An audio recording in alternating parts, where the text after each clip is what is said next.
All right, welcome back to the party, everybody. This is Morty, and I am your host, Lutch, aka the Indian Jesus, here to resurrect the second coming of common sense. Everybody, hit that like and subscribe. You know I would do it for you. And let's party. Big shout out to the replay gang. Thank you so much for coming back to watch this. Even though you missed the live party, guys, that is the best part. So make sure I hear every Monday, Wednesday, Friday, 8 p.m. Eastern, and sometimes whenever I feel like it. So hit that subscribe, ring the bell, and you will never miss an Indian Jesus live party ever again. If you'd like to support the channel, head on over to TheIndianJesus.com for your very own official merch. You can even get a phone case, whatever you got. It's good stuff only at TheIndianJesus.com. Guys, we do also have a free Discord server. It is absolutely free to join, and we are in there 24/7 hanging out, having a good time, and it's a great place to meet people, having interesting conversations, and it's a free speech platform, and it's free to join. What more could you ask for? However, if you are a member of this channel here on YouTube, you can scroll right below the video, hit that join button. There's a couple different tiers here, but it starts at just $2.99 a month. Gets you members only live streams here on YouTube, all that other good stuff. But it opens up the full Discord server, guys. That includes the after party. As soon as we are done here, we are headed right over there, and we do not have to worry about any YouTube censors, and you are not stuck behind your keyboard. You're actually on screen with me and everybody else. It is a good time. Definitely come and join us. All right. I didn't realize this was a week old. This what we're gonna cover. It's from last week, but I just saw a clip this morning or yesterday, and it kind of seems like the culmination of a long time coming. And if you saw the title here, we're talking about Anna Kasparian. And shout out to Jillian Michaels. Apparently, she's 12 episodes deep on her podcast, and we've already covered her twice. So she's doing the damn thing. And yeah, I really am. So I did listen to this in its entirety, and I think it's really pivotal. I actually think that this could be a changing moment for a lot of people who respect Anna and just follow her. Shout out to King Nirvana in the building. Welcome. We also got Alex Pickens. Good to see you guys. Good to see you. As always, if you cannot hear the video, please let me know. I watched your conversation with Matt Walsh today. I thought it was a good conversation. We covered the gay marriage part of that. So that's, twice already. Shout out to Jillian Michaels. I haven't seen that film at all, but I mean, he touches on something that's very real. I watched your conversations Shout out to M.I. Reese. with Ben Shapiro, and you inspired me to have that conversation with Matt Walsh. Yeah, because I'm sure you have disagreements with him. And you can hear? I'm gonna assume that means can't. Let's try that again. All right. And you inspired me to have that conversation with Matt Walsh. Good. yeah, because I'm sure you have disagreements with him. And Many. yeah. And so it's interesting to find like the areas of common ground, which I think people have been. That's why, guys, I say if you cannot hear the video, dissuaded from doing for a long time now. Yes. And it helps to it basically feeds into this dehumanizing of.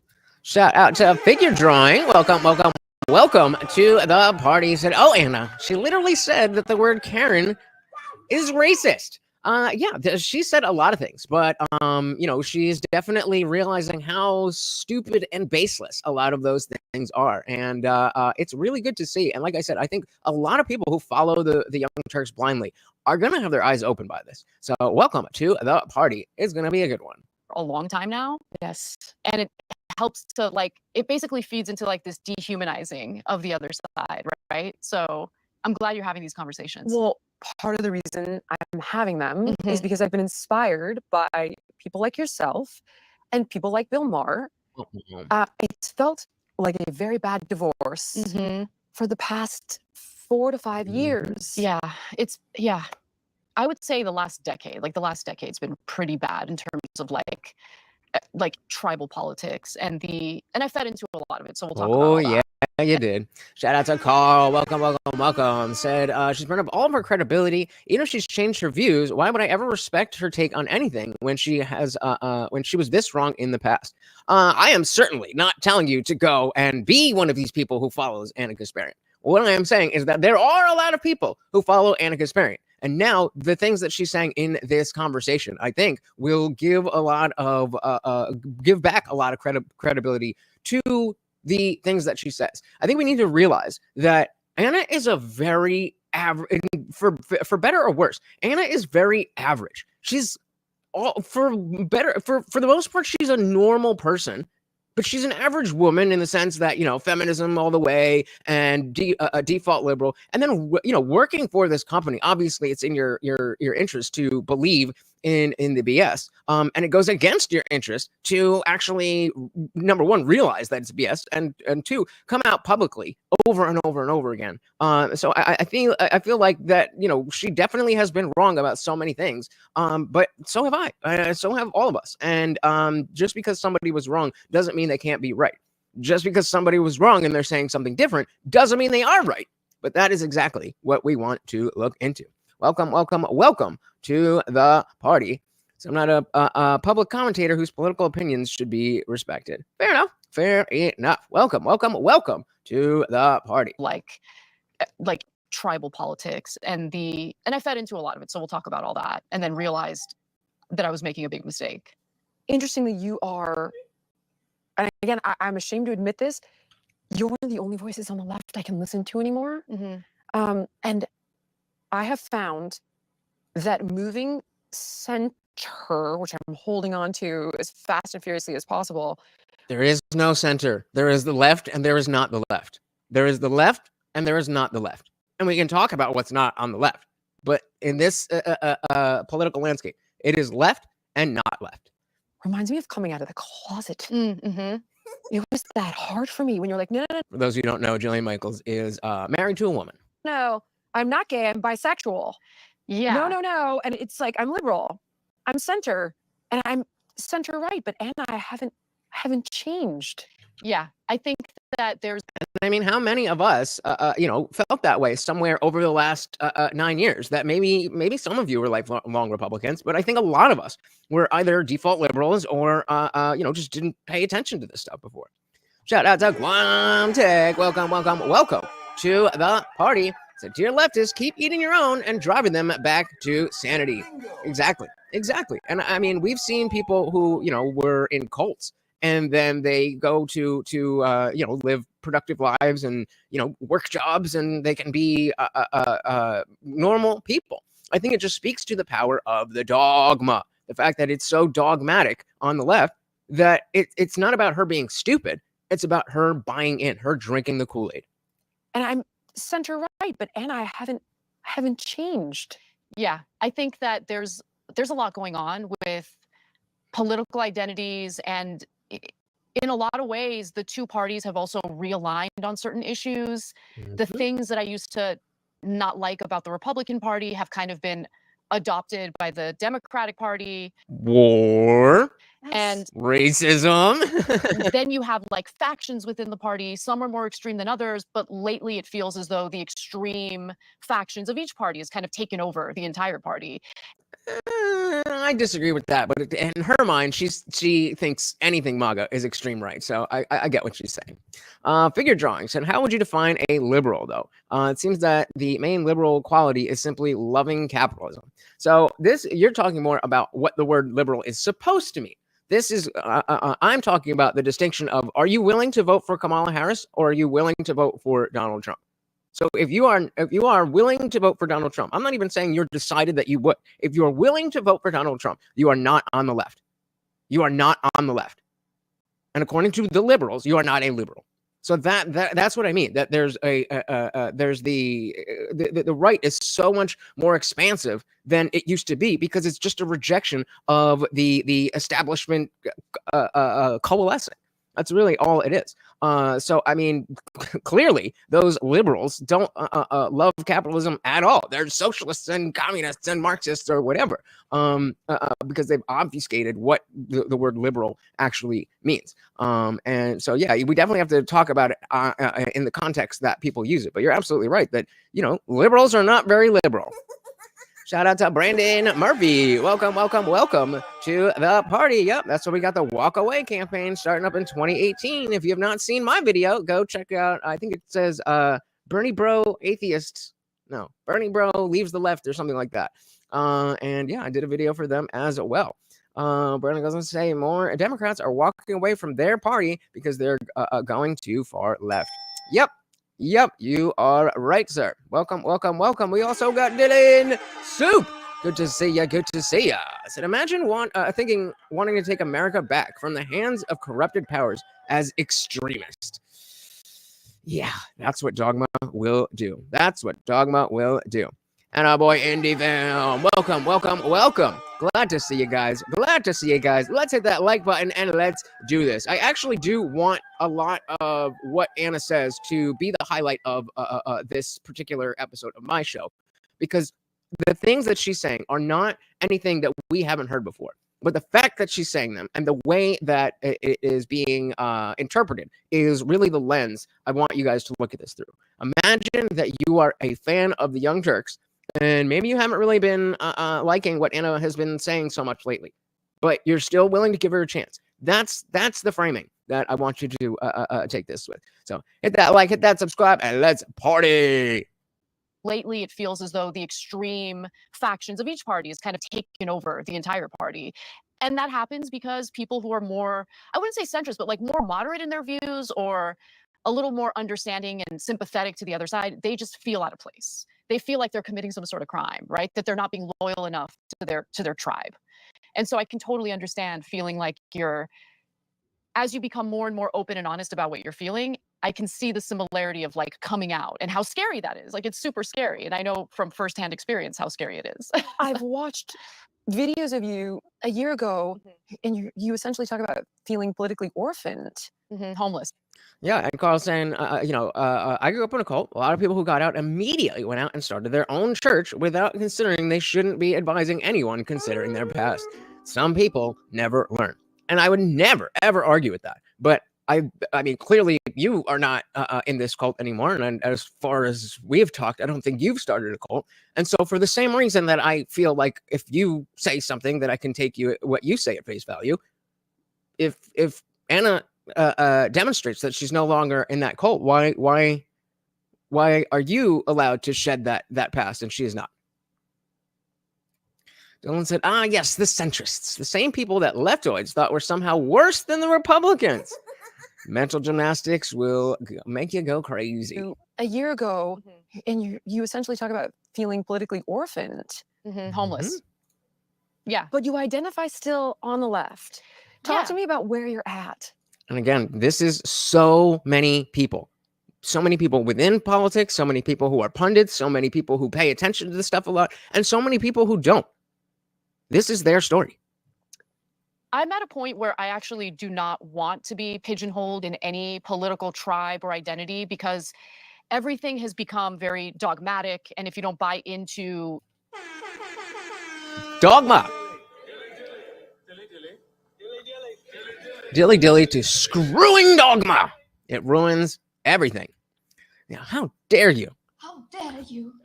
Complex said, I feel like liberals are leftists with common sense. I would consider Tulsi liberal and AOC leftist. Bingo. Yes. And again, how we're using the word liberal, I feel like, again, a good litmus test for the way people use it is, are you willing to vote for this candidate? Or there's very, very, very, very few people who are actually centrist, who are actually undecided, who are actually considering voting either for Donald Trump for these reasons or for Kamala for these reasons. So those are the centrists, and those are very few and far between. Everybody else is, well, I don't really love Trump, but I'm certainly not voting for Kamala, or the other way around. So I definitely see the distinction that you're making, though. And it is hard, and that's why we do have these labels, to try to differentiate from the people that maybe have different ideas that we do, but aren't in this cultish mentality. Or identity, because everything has become very dogmatic. And if you don't buy into the entirety of the dogma, you open yourself up to backlash and being, kicked out of the tribe. And it's like, it's not a fun experience. But I think when you come at every issue from a place of, all right, well, I want to get to the bottom of this story. I want to know what the truth is. What's the reality? That, first of all, allows for more exploring and understanding and I can't emphasize enough how much happier you become once you have a better understanding of the world around you and those you disagree with politically, because Right. And so that's why we see that so many people on the left, as we're vaguely using, that instead of trying to learn about things and have, a pursuit of truth and understanding, they're trying to win a game. That's it. They're just trying to win a game. We need to take the word liberal back and reform it to its former glory. I would love to do that, but I think that's a long road. I'm with you, but you lead the charge on that one. happier you become once you have a better understanding of the world around you and those you disagree with politically, because right now there's, in my opinion, this effort to like really demonize and even dehumanize the other side. Yup. And there's a lot of fear mongering going on, and if you have bought into that narrative, then you're going to walk through life thinking that half the country is full of like neo-Nazis, and they're going to want to harm you, they're going to want to destroy the country. And I just don't think that's a healthy way of looking at the other side. I think, and so again, when we come back to the question of, well, why should I even listen to what this person has to say? It's because, again, number one, they're representative of a lot of people, and then the fact that she was, unlike all these other people by being the one sitting behind the camera and actually saying all the bullshit. By being that person, it makes it that much stronger for for her to come out and say that. Now, maybe if this is some, long con where she's, well, I thought I was going to go on the right and I really tried and now I came back and everyone's like, oh yeah, oh my God, maybe, but doesn't seem like it. And you guys tell me if that's the vibe you get, but I don't see it that way. I think that there are gradations. I think there are, of course, extremes, but I don't think the extreme should be used to paint a picture of the entirety of the Republican voting base or vice versa. It's either libtards and commies or Nazis. That binary way of thinking is just not rooted in reality at all. Based, not binary. At all. Yeah. And that's why when I've watched you debate with Ben Shapiro, and even the preamble you guys have had for 10 minutes about, I really enjoyed the relationship that we have. I really enjoyed that we can have this civil discourse. I really like you as a person. And then it's like, and you still like each other. Yeah. It's so comforting. I can't even tell you. Well, I think, and again, a lot of people are looking for this stuff. And so again, when we hear this this label of debate bro, yes, obviously that can go too far. Obviously that can go to like I was just saying, where you're more interested in winning than you are in finding truth, finding middle ground, finding whatever it is. But the ability to be passionate and express yourself passionately about these things is important. And yes, there's something to be said for decorum, but at what cost? I think it is way more important to get our ideas out than to be nice about it. Spill the beans on why TYT was so willing to push the lefty agenda. They didn't seem so extreme pre-2015. Dude, I don't think it's that complicated. I honestly just think it's TDS. Like, I don't think that there's there's nothing more to it. Like, again, that's why, I specifically asked in the running poll replay gang, let me know in the comments below, was there ever a time that you respected the Young Turks, specifically Cenk and Anna? And, it's pretty split. Most of you said no, but some of you did say yes. And I am in the yes group. There was a time when I thought that was legitimate news. There's, we could talk about, why are you on that?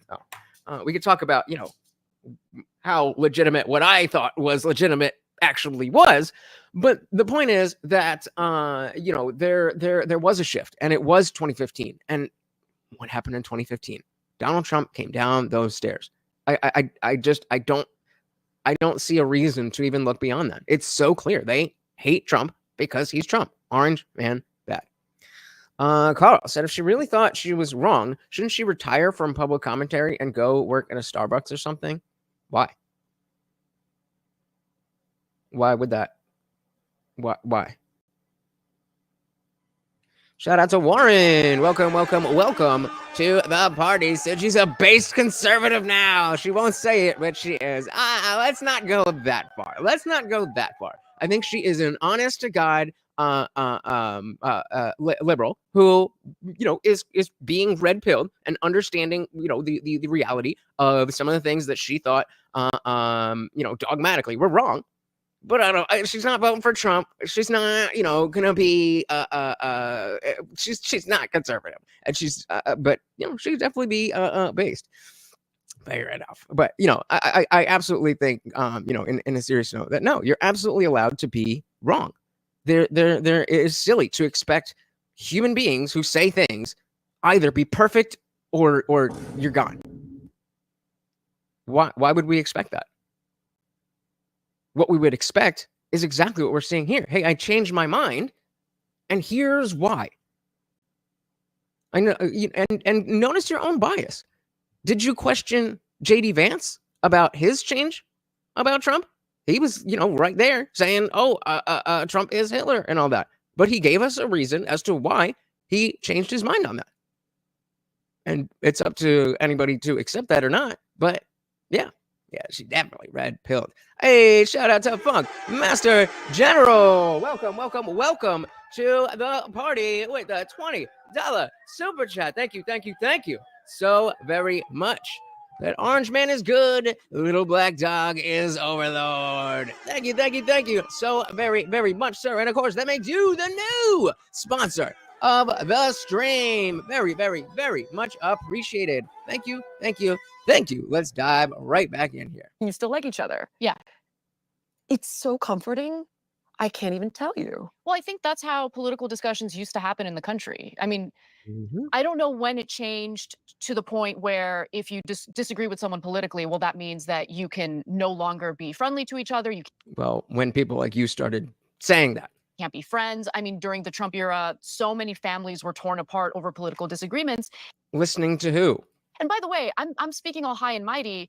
I just want to take a moment to take ownership of the fact that I fully bought into that mind frame. Like, I totally bought into that. Fair enough. That's it. Fair enough. And there's a video floating out there somewhere of me basically saying, no, you can't be friends with someone who supports Trump or has these views, because it's giving you a sense of who they really are as a person, and they're a bad person. Right. That was deplorables. Yeah, exactly. I remember when Hillary Clinton made the deplorable statement. I worked for the Clintons. I loved the Clintons. And then she apologized for it because she was getting backlash. And I remember at that time being upset with her for apologizing, because I never got upset with her apologizing, but at that time, I definitely was a never Trumper. And so, in the same way that you're asking for perfection from Anna, I'm very open about the fact that I didn't know shit about shit back then. I voted for Hillary because I thought it was the right thing to do and all of that stuff. But you still listen to me. So again, the question is why? Why is it different for Anna? Hey, shout out to a Guamtech member for 13 months. Look, we had to look back where we were 13 months ago. Indeed. And of course, every donation comes with a treat for Morty. Thank you, sir. Figure drawing. So the left and right in politics are both corrupt to the core. But regular people on the left and right are regular people. My point, we should not follow the political elite on both sides. Spot on, sir. Or I don't know if you're a sir, but spot on. And whenever we talk about these things, I like to highlight that it's very important that we make sure when we're talking about left and right, and we're talking about Democrat and Republican and all that stuff, that there's exactly what you're saying, that there's a difference between Democratic politicians and liberal voters and Republican politicians and more conservative voters. It's four, but it's different groups of people on either side of the aisle. It's two different groups of people. So you're spot on. All right, diving back in here. Because she was getting backlash. And I remember at that time being upset with her for apologizing, because I had fully bought into, no, these people are deplorable. These people are terrible. My point is that being public comes with responsibilities and a record. If you're wrong for this long, your career should be over. Unless you explain how you've learned better. And again, I'm not telling you need to go and watch them. What I am saying is that there are a lot of people who already do. And that this is a good thing that she's doing this. That's what I'm saying. Am I going to sign up for the Young Turks? Am I going to watch them? Of course not. That's not what I'm saying. What I'm saying is that it's important to understand when we have a cultural win. This is a huge cultural win. There's got to be at least 1,000 people on the very low end. There's at least 1,000 people from just watching this who are open to listening to the other side more. If nothing else, that is a great, great thing. And it took a lot of growing to realize that there are a lot of Republican voters who actually do not like some of the things that Donald Trump says, because he does say divisive things. He does say hateful things. I hate that too. But there are certain issues that he speaks to, right? Certain either economic issues, anything that might have to do with the deindustrialization of like the Rust Belt. Those are issues that. So I'm going to disagree with you here. Funkmaster saying that, accepting people like her into the fold is one thing, but acting like she is smart now, or what she has to say other than sorry matters is ridiculous. So you're going to tell me that it's ridiculous that it matters that a page with 6 million subscribers, 6 million subscribers. Where's the fucking number? 6.7 million subscribers. And you're telling me that her not only saying sorry, but saying that, hey, I actually have learned a lot, doesn't matter? Okay, dude, if that's what you think. Really resonate with them, because no other politician has sincerely addressed those issues. They've been neglected, they've been ignored. And they've been ignored by what they view as the political elites. And so they see Trump come in, and yeah, he's a little unhinged in some of the things he says, but they see him as like a wrecking ball to the political elite, or the establishment, exactly. And once I was able to really fully grasp that and understand that, and by the way, once I started to understand the flaws in my own party, it helped me kind of begin this journey of rejecting political tribalism and not wanting to be pigeonholed into any political group. Figures. I think what Carl is saying is that Anna has not earned anyone's benefit of the doubt. Seriously, do you truly think she's earned it? No. I said this is a step in the right direction. Does anybody disagree that this is a step in the right direction?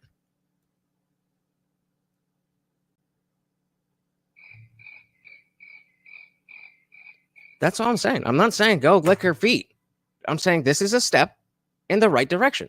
A lot of people listen to what she says, and she's saying things now that are better than the things she said before. I don't know. I don't know how you're getting confused with that. Do you really think 6.7 million subscribers are going to agree with what or not? No, because exactly what I said. I said 1,000 people. I want to feel free to think for myself and to explore ideas without feeling guilty about it. You know? Yes, I know exactly what you're talking about. Because a lot of people feel that way. I think for me, as a devout liberal who always thought I was the better person, I thought we were the good guys. I really did. I was brought up that way. And I thought, if you're a Republican, you want war. If you're a Republican, you don't care. I have changed my mind on a lot of this stuff, but I thought this too, growing up, not paying attention to stuff. It's like, oh, the Republicans are the bad ones and the Democrats are the good ones. That's the way it seemed. That's the way they made it seem. The Republicans didn't seem to try to, have a better image. Unless you really understood politics, which, again, most people don't, then it was very easy to buy into the propaganda. War. If you're a Republican, you don't care. I have changed my mind on a lot of this stuff, but you're ridiculous with your gun laws.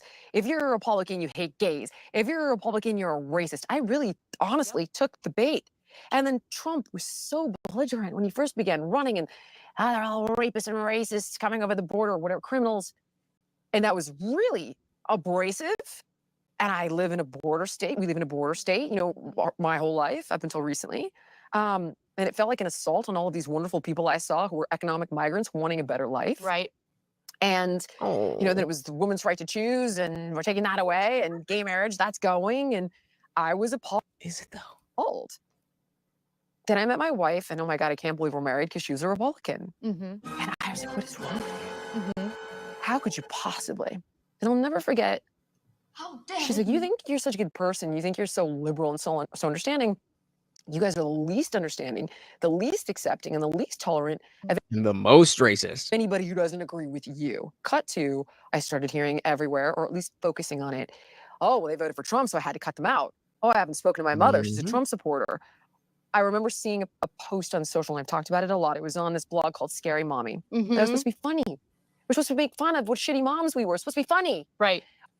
Yeah, so Funk said, glad you're here, Anna. Now get to the back of the line behind toothless rednecks that are clearly smarter or less evil than you. Sure, but again, the liberals who are also going to be here now are not listening to toothless rednecks that are clearly smarter or less evil than Anna. They are listening to Anna. That's the point. That's the point. If they were already listening to toothless rednecks, then we wouldn't be in this position. We're in this position because people listen to Anna, whether you like it or not. People listen to Anna Kasparian. That is a fact. Which became political. And it was like, if you pray to Allah, I'll sit next to you on the bus. If you, are gay married, like I'll hold your hand. All these things about you're allowed to be on the fringe and I will accept you. In the comments, what if I'm wearing a MAGA hat? And the answer was, well, if you're not a racist or a bigot or a this or a that, sure. Shout out to the dude who kept Morty while I was in Vegas, got me a MAGA hat. Yeah. And I saw it. I saw it so clearly. And then another person who's friends with my wife was like, don't you understand? These people that your party is demonizing, they work 2 jobs to make ends meet. Like they go to church. Exactly. They try to be a better person. No, they don't realize that because they listen to people like Anna Kasparian and not those people. Like they're just trying to get by. Some won't. You're absolutely right. Some people are too far gone. And that we can't do anything about that. But a lot will. A lot will. And you're calling them ignorant for being religious, like racist, bigoted. So they feel completely abandoned, disenfranchised, and demonized, and Trump is speaking to them. Exactly. Yeah. I mean, since I kind of started speaking out against some of the behaviors of the left or on the left, of course, that led to a lot of backlash from the left because you're not, you're only supposed to call out the other side. You should never, hold your own side accountable when they're engaging in intolerant behavior. Of course not. Shout out to Matthew King. Welcome to the party. Said even if half of 1% of their followers start paying attention, it'll be a huge win. Anytime people move forward toward the middle, it is a win. Thank you, sir. Welcome to the party. Good to see you. And I wholeheartedly agree. Supposed to call out the other side. You should never, hold your own side accountable when they're engaging in intolerant behavior. But once I finally felt comfortable enough to raise concerns about how the left talks about crime, for instance, and things like that, they couldn't wait to purge me. I really did notice that there was this effort to just do away with me. I'm not pure enough. I'm not good enough. You're not one of us. And I had already gotten to a point in my life where I was willing to accept that treatment as long as I was able to speak my mind. And it took me at least a year, if not more, to finally feel comfortable to come out and say, no, the way that we're handling homelessness is not the right way to handle it. No, it turns out that crime is real and there are some people in society who are a danger and a threat to the public and they should be in prison. So think about that. That's the dogma. That's not stupidity. That's not anything to do with intelligence. She said she was very aware of it, but it took her a year to be able to be comfortable to say it, even though she's the thought leader. She's the one, obviously, Funkmaster's saying a lot of people will not follow. It's not like the Young Turks is going to go under. They're good. They're good. And because they are, their viewers are so, conformist, then yes, the ones that are going to leave are going to leave. But the ones that are with them because of the fact that, whatever you say, I follow. So, I mean, hell yeah. Ideology is a hell of a drug. Funk said, don't say always, Matt. Have those people will try to pull the middle more to the left. Well, then that wouldn't be moving more toward the middle. Anytime people move toward the middle, it's a win. So if they're not moving towards the middle, then that's not them moving towards the middle. We all do, man. We all do. Also, realistically, I think we've reached a peak wake-up point anyways. Find anyone who has not made up their mind which side to be on is like finding a white buffalo. They exist, but not worth the time. And I don't necessarily disagree with you, but why is that? It's because of their dogmatic adherence to the people that they choose to listen to. That's why this is such a big deal. She's not some just random chick. She's got 6 million subscribers. That's the point. And, I was saying this stuff in the left-wing era of abolish the police or abolish the prison, the prisons. And as they were trying to purge me, you have the right wing asking you to come join with open arms, right? And it's just so interesting to me. Look, I'm not a Republican, and I'm a little more socially conservative than I was when I was younger, but not on issues like gay marriage or whatever. It's more on, actually police are important and we need to reform policing, yes, but the idea that we need to shut down prisons, which we have in California. We've shut down 4 of them. Now there's no room for inmates, and they're just releasing people as early as possible with this BS, like good behavior credits when they're behind bars. No transparency on that. We don't know like what they did to deserve to get like 20 years shaved off their sentence, but okay. Based, and again, this is the stuff that they would say is weird. So is this going to split her audience? Of course. But there are people who respect her, and there I don't know how else to articulate it. Either we agree or disagree there. Shout out to Dietrich. Welcome to the party. So the inability to accept someone can change for the better speaks volumes to the malcontent of your own willingness to open your doors to making any resolution with humanity. Dilly to that. Dilly to that. Again, who said she's smarter? You're so defensive about this. May I remind you, I was a Hillary voter. So why am I so much better than her? Why am I so much better than her? Articulate that. I know I'm better than her, but I want you to articulate it. Any of you. And I don't think you can. At least in this context, I mean, why is it better for me to have been, a dummy lefty and then change, and then for her to be going in the same direction? Why is that different? We don't know like what they did to deserve to get like 20 years shaved off their sentence, but okay. So like this stuff is all going on, and I have a few views that have changed and evolved, but that doesn't necessarily mean that I'm in line with the Republican Party. Right. But they don't care. They don't care that I have some differences with them. Well, some of you do, but the rest of us. What they care about is, honestly, on one hand, if I'm being cynical, power. They understand that in order to be a powerful party, you need to be more welcoming and you need to have broader coalitions of people. I think there's a side of the Republican Party that understands that. But there's also this. Yes, I was. I absolutely was. We have the docu when he wins again. We're going to go through it. I absolutely was a Apollo commentator. I wasn't that big, but I'm not that big now. So 6 of one, half a dozen the other. Maybe in this context, you're only ahead of her, not better. Okay. So if I'm only ahead of her and not better, then it's still a good thing that she will end up where I'm at. I don't know what the disagreement is. This is good. Well, I think there's a side of the Republican Party that understands that. But there's also this faction in the Republican voting base that consists of disaffected Democrats. And I don't know if they've fully bought into what Republicans are selling, but they don't feel welcome on the left. So they've been absorbed onto the right. Yes. And I'm seeing the right wing change. Yes. They went from the neocon pro-war party to now all of a sudden, what are we doing in like the Middle East right now? What are we doing in Ukraine? Yup. This is what we've been trying to tell you, Anna. It's a good thing that you're finally listening. It's a good thing that you're finally listening. Oh man, this is going really like, dude. Okay, all right. Dietrich said, "Isn't accepting new views and reconstructing your values not growth? This is making her smarter." Yeah, I guess yeah, I would agree. War party to now all of a sudden, what are we doing in like the Middle East right now? What are we doing in Ukraine? Like, why are we doing this? We have our problems here. Can we please handle our problems here? And I now see that Dick Cheney is endorsing Kamala Harris. Kamala Harris is going around town talking about how honored she is. And I'm like, you're honored to be endorsed by a war criminal? I mean, if I were in her shoes, I would like pull Dick Cheney aside and be like, listen, thank you for your support, but can we just keep this on the DL? Hey, yo, hey, yo. Totally. You know, but she's like proud of it. She's flaunting it. And that's not the party that represents me or represents my best interests. Yeah, they've spun the narrative though. They're like, look, even people are so worried about Trump that people King says, we are better than this. Our side don't need to act like the left.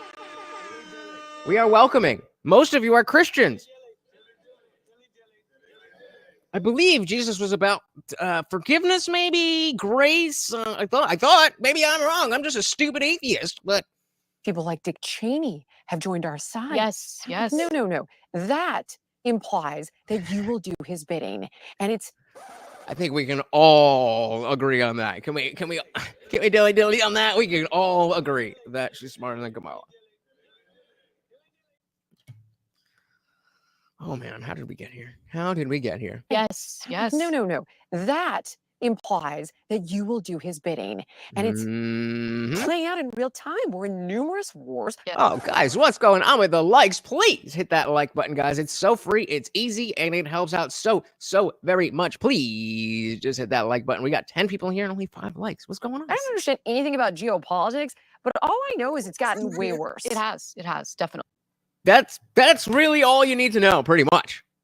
That's all in terms of the election. That's all you really need to know. Worse. Yes. I don't understand anything about geopolitics, but all I know is it's gotten way worse. That's about as much as you need to know to vote the right way.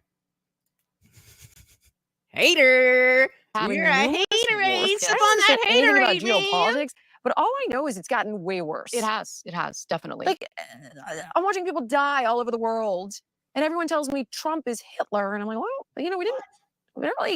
It didn't sound like it got worse over there, and now we're in a war in the Middle East, where these proxy wars. And again, the fact that people, just normal people, politically normal people, are having these types of discussions is moving the Overton window back to the middle where we want it to be. I'm flabbergasted that you guys are having that much trouble seeing that aspect of this and acting like I'm good. Guys, we should all follow TYT. They're based now. Forgive my ignorance. Like, I don't you're fully right. understand it. They are essentially proxy wars. Yeah, and I mean the whole reason. I don't think the U.S. government really gives a damn about Ukraine. I think the U.S. government gives a damn about weakening Russia's military capabilities. Right. Okay. But the way the Biden administration has handled this war in Ukraine by Okay, then please articulate your point, because it seems like you're just hating on her because she used to be she's on the left and she was very bad with her rhetoric. That I get, but we're not focusing on that. We're focusing specifically on her rejecting all of that. So I don't see how that is not a good thing. I just don't see it. essentially discouraging them to engage in a peace negotiation. That was early on in the war. Now I think it's too late. That was 2022, right? Yes. Kennedy talks about that. Because early on in the war, I mean, Putin was deluded enough to think that it was going to be easy, but it wasn't easy. And so when he goes in and it's a challenge and some of their soldiers are dying and they're having difficulty, taking territory, there was a moment where the two sides could sit down and actually engage in a peace negotiation that Putin was willing to engage in. Right. Now, he's not willing to engage in a peace negotiation because he's winning. He's winning that war. Right.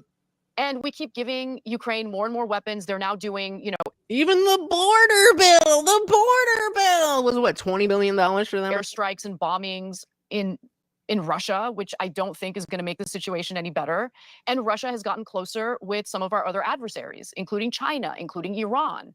So North Korea. Yeah, exactly. I mean, Dietrich said people need a base that represents their values. Kamala Harris is a game of whack-a-mole with flags. People are with flags.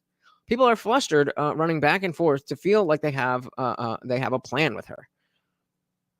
I'm not really sure what you mean. People need a base that represents their values. I mean, just that Kamala Harris doesn't stand for anything.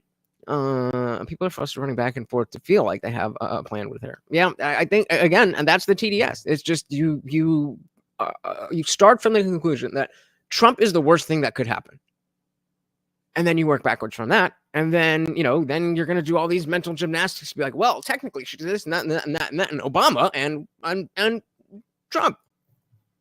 Adversaries, including China, including Iran. So North Korea. Yeah, exactly. I mean, this was, in my view, this was all predictable. But the whole idea was we need to weaken Russia's military capability while simultaneously continuing to make our own weapons manufacturers and defense contractors real rich. Got it. Yeah, what a stupid bitch she is. So it's So a dumb. form of redistribution of wealth from ordinary, hardworking Americans to a small group of executives behind these defense contractors. And again, it's not that like, oh, wow, Anna, that's so amazing that you thought of this. That's not what we're doing here. We're congratulating her for finally stepping up to realize the basic truths about the things that she has been speaking out against. Now, that is why we are celebrating that, like you said, we're glad that she's here. We're not saying that she is now some expert on anything, but because of her influence, it is a huge win. And so I have a huge problem with that. My views on that never changed. Me either. So it's weird to have the Democratic Party perpetuate what's happening, around the world with these wars. And the Republican Party, on the other hand, at least the voters, I want to be clear, the voters are saying, no, we're not okay with this. Okay.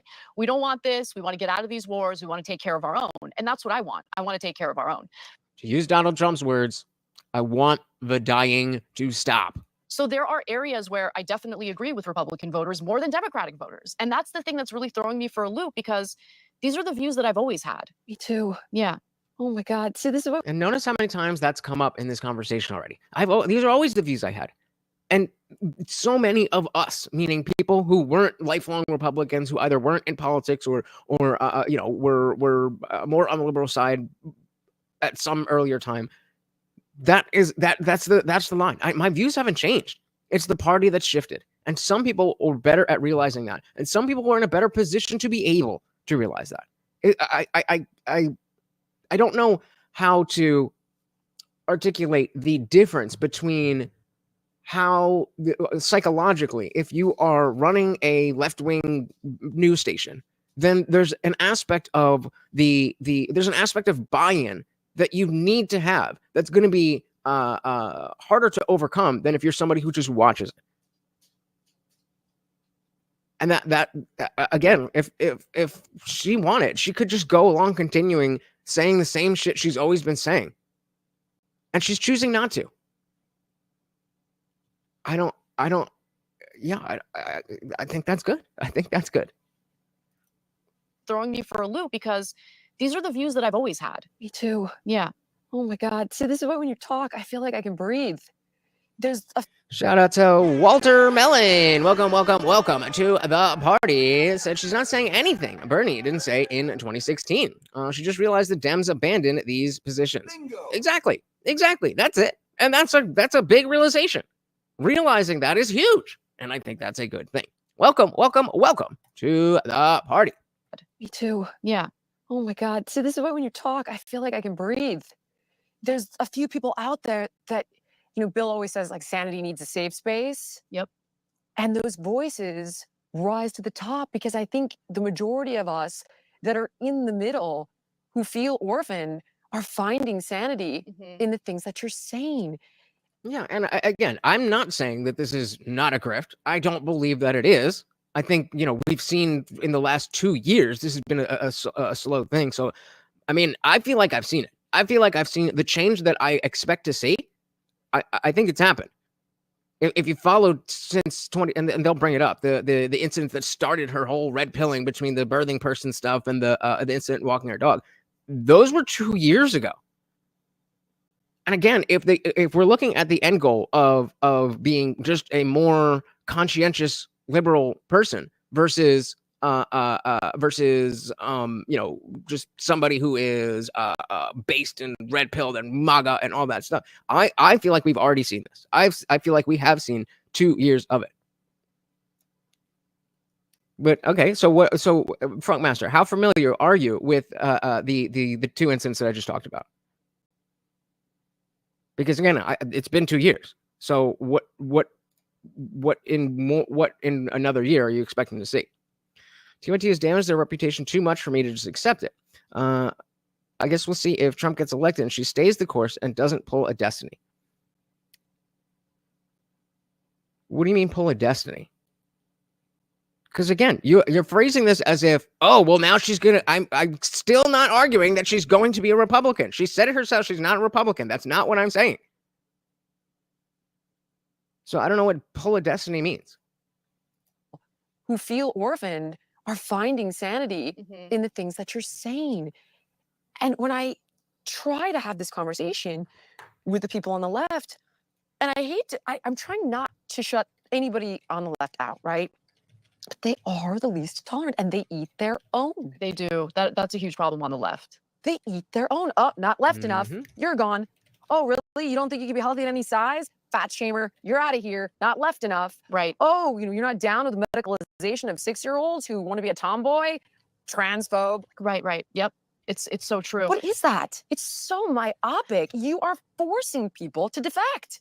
I want to be the kind of person who empowers people, inspires people, and avoids enabling self-pity in people. And I think that the other issue that I'm seeing, and again, we're making obviously blanket statements because there are gradations on the left and the right, right? So there. Shout out to Sizemore. Welcome to the party. Good to see ya. Welcome. Something says, as long as she doesn't come out and start wishing harm on conservatives after she starts making headway with them, basically. Well, but again, that's why the poll is up. Like, when have you seen that over the past 2 years when this all started? So are you just saying you need a 3-year thing? And it's been 2, so we need 1 more year? That's what I'm not understanding. Carl said, I think the homeless guys could have done better. Where's their self-esteem? Hey, I think Anna's hot. Fuck that. I ain't kicking her out of bed for chewing that I'm Doritos. seeing. And again, we're making obviously blanket statements because there are gradations on the left and the right, right? So there are plenty of Democratic voters that are just like us. I think a lot of them are terrified to speak out. Okay, so all of you know about these things that have happened over the past 2 years. Again, the question is why another year? So, like Guantek, you said sure, after a year of this kind of message, but it's been 2 years of this kind of message. So that's where I'm confused.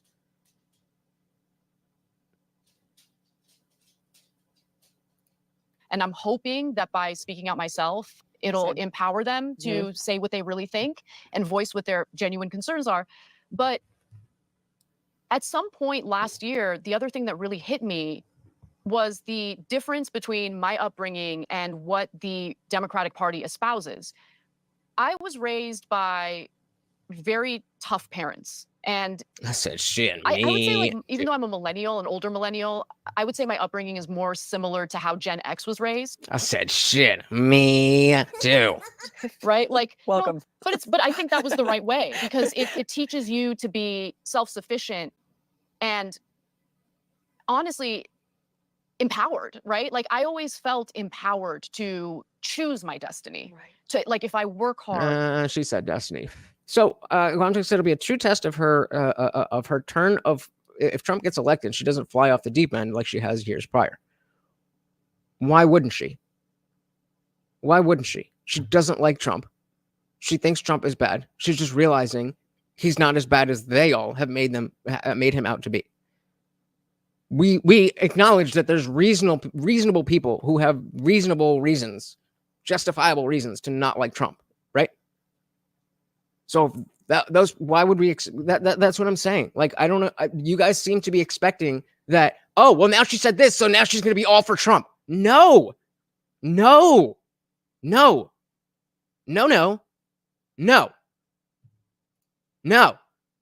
She is a liberal. She is a Democrat. She's just learning that leftism specifically is just as crazy as we've all been saying. That's it. You guys keep trying to smuggle this other thing that I'm not saying that. We all agree that she's not going to be, donning a MAGA hat. We all agree that she's not going to be a Republican. We all agree that she's not going to like Trump. Why are we wasting time talking about that? We all agree. Does anybody disagree? Then let's move on and stop acting like, well, she's not going to be a Trump supporter. No shit. She's a liberal. Shut up. Right? Like, I always felt empowered to choose my destiny. Right. So like if I work hard, and I get it, there are issues in our government, in our system, there are things that. But go on, this is what I'm saying. She's been doing this. Her and Cenk have gotten in huge debates on the show in the past 2 years. So what is it that you're looking for? It definitely would be cool. But what is it that you're looking for over the next year that is more than what she's already done? That's what I'm confused about. Unless you're the one person who said you're not familiar with these incidents that I'm talking about, then that makes perfect sense, and we'll get into those things, and you'll see, oh, okay, this is actually, the end of year 2 of this. But that's what I don't get. That's what I don't get.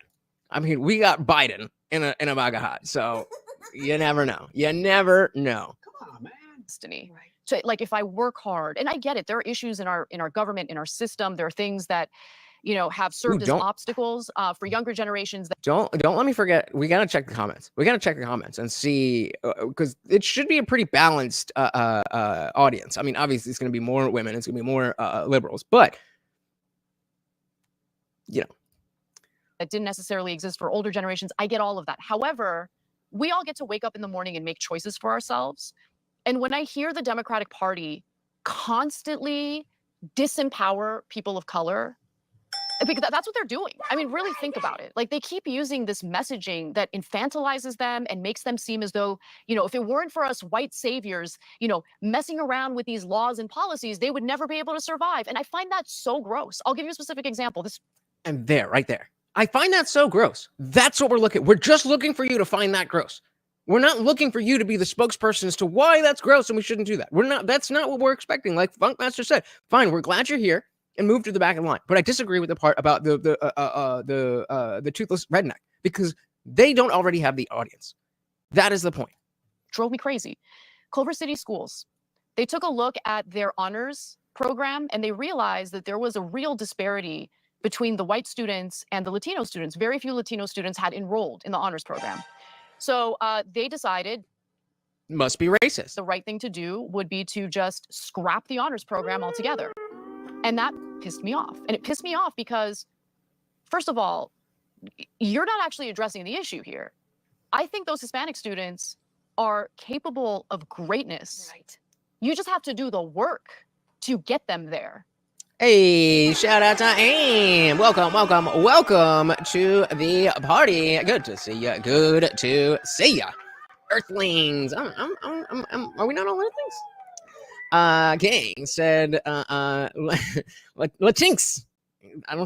Is there supposed to be an A? I thought it was Litnix. I don't know. But again, there you go. She ain't using the bullshit Latinx. Capable of greatness. Right. You just have to do the work to get them there. And again, that's a perfect example of her being a liberal, liberal. That it's not about just merit and if you're in honors, then you make it, and if not, then not. She's still focused on getting those people who aren't good enough better. That's still her focus, because she's a liberal.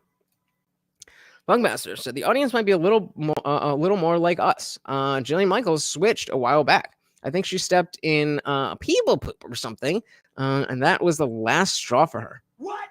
She stepped in people poop? The fuck does that mean?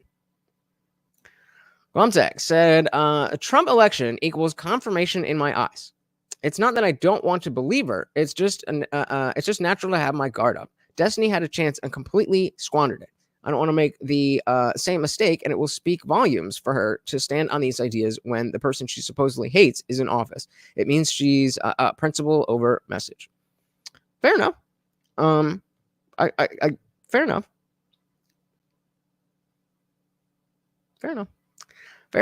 I just so the whole 1 more year or 1 year or 3 years, or we're putting that to the side then. Capable of greatness. Right. You just have to do the work to get them there, And when you scrap the program, you're essentially communicating to all. Oh, okay. I gotcha. So she, like, in the same way that Anna had an incident to say, oh, this ain't right. This ain't right. She stepped in some shit and was like, I'm not doing this anymore. Gotcha. To get them there, And when you scrap the program, you're essentially communicating to all the students, no, we're going to get rid of this opportunity because we don't believe in you guys. It's doing away with an opportunity rather than seeing what the flaws are in our education system and then rising to the occasion to help these students, where we do see the disparity, get to where we want them to be. That's the right way to approach it. But there's just this weird, defeatist mentality. And I'm honestly also very sick of white people going around being offended on behalf of marginalized people. Oh my God, they're just virtue signaling. It's disgusting. It It's is. It is. I'm the good guy. Yep. Do you remember this? I haven't done that in so long. You guys remember when he was me, me, me, me, me? I haven't done that in so long. Oh man. Yep. That's it. White people going around being offended on behalf of Me. marginalized Oh my people. God, they're just Look virtue at signaling. me. It's disgusting. It is. I'm the good guy. Yep. Do you remember this? I will save you. Right? There was an ad Nope. that went around, forgive me, and it had actors that I had loved. One that I trained back in the day when I was 27. And I'm right in the middle of watching Breaking Bad and Better Call Saul. I'm actually watching everything in chronological order. So I finished Better Call Saul except for the Gene scene and the stuff that comes after. And I'm watching Breaking Bad. But Aaron Paul, come on, this was a miss. And it was I can't recall exactly, but it was I'm responsible, or I'm sorry that I didn't. And who knows? Yes, Funk, exactly. This is the beginning. This is her entry into this kind of stuff. That's the point. Is what basically Did you think you were gonna come here and get oh my God, Anna Kasparian just said that? I never thought of that. She's a genius. Is that what you were expecting? on the history of racism, and I thought this is so cringy and awful. I take responsibility. I take responsibility. I take responsibility. I take responsibility for every unchecked moment, for every time it was easier to ignore than to call it out for what it was. Every not so funny joke. Every unfair stereotype. Every blatant injustice, no matter how big or small. Every time I remained silent. Every time I explained away police brutality or turned a blind eye. Put a one in the chat if you have not seen this before. I take responsibility. Black people are being slaughtered in the streets, killed in their Are they though? Is it though? Are they though? No, they're not. own homes. These are our brothers and sisters, our friends, our family. We are done watching them die. The Black community. How many times do I practice these lines to get it right? I mean, I don't know. They practice it every day in their life. Their entire life is an act of that. So maybe they were able to freeball it. You never know. Exactly. That's why we have to calibrate what it is that the purpose that we are looking at this conversation. There's some conversation that we're all right, let's sit back and learn about the world. Other conversations are for different reasons. Love today. Oh, we got that one. Walter Mellon said, it's real when they look into the camera with the black and white filter. That's the key, right? The douche is very strong. Yeah. You guys all saw that before, right? Oh man, I remember that was going around. It's just Jesus. And that was right in the heart of demonizing anti-vaxxers and Sisters. Vomited No, it Yeah, back and up. as They they saw right should. through it. As they should. I would too. And being the mom of a black child, the reason I really don't like it is because if you tell my daughter the world's systemically against her, then it's gonna fuck with their head. So hey, they were speaking out for their friends and family, which they want you to know they have lots of black friends and lots of black family. And of course, they are white, which means that their privilege is so important. So that was an artistic choice. Good catch, any film. if she ever falls down, there's no agency to say why did I fall down? Let me pick myself back up. Let me reapproach. It's I'm a victim. And as a victim, you're fundamentally disempowered to change anything. Right. So part of me wonders if this isn't some sort of conspiracy theory narrative of racism to keep people of color down by telling them they've got no hope. I've often wondered that. By making Diving into the conspiracies. Again, guys. The purpose of showing you this is to take a recalibration of where is the average person think about this particular, even though it is a rather shallow conversation, the fact that it is occurring, the fact that it is happening is what's important. The fact that we are here and the way that they are talking about these things, not because it's so deep, but because they are finally right by agreeing with us.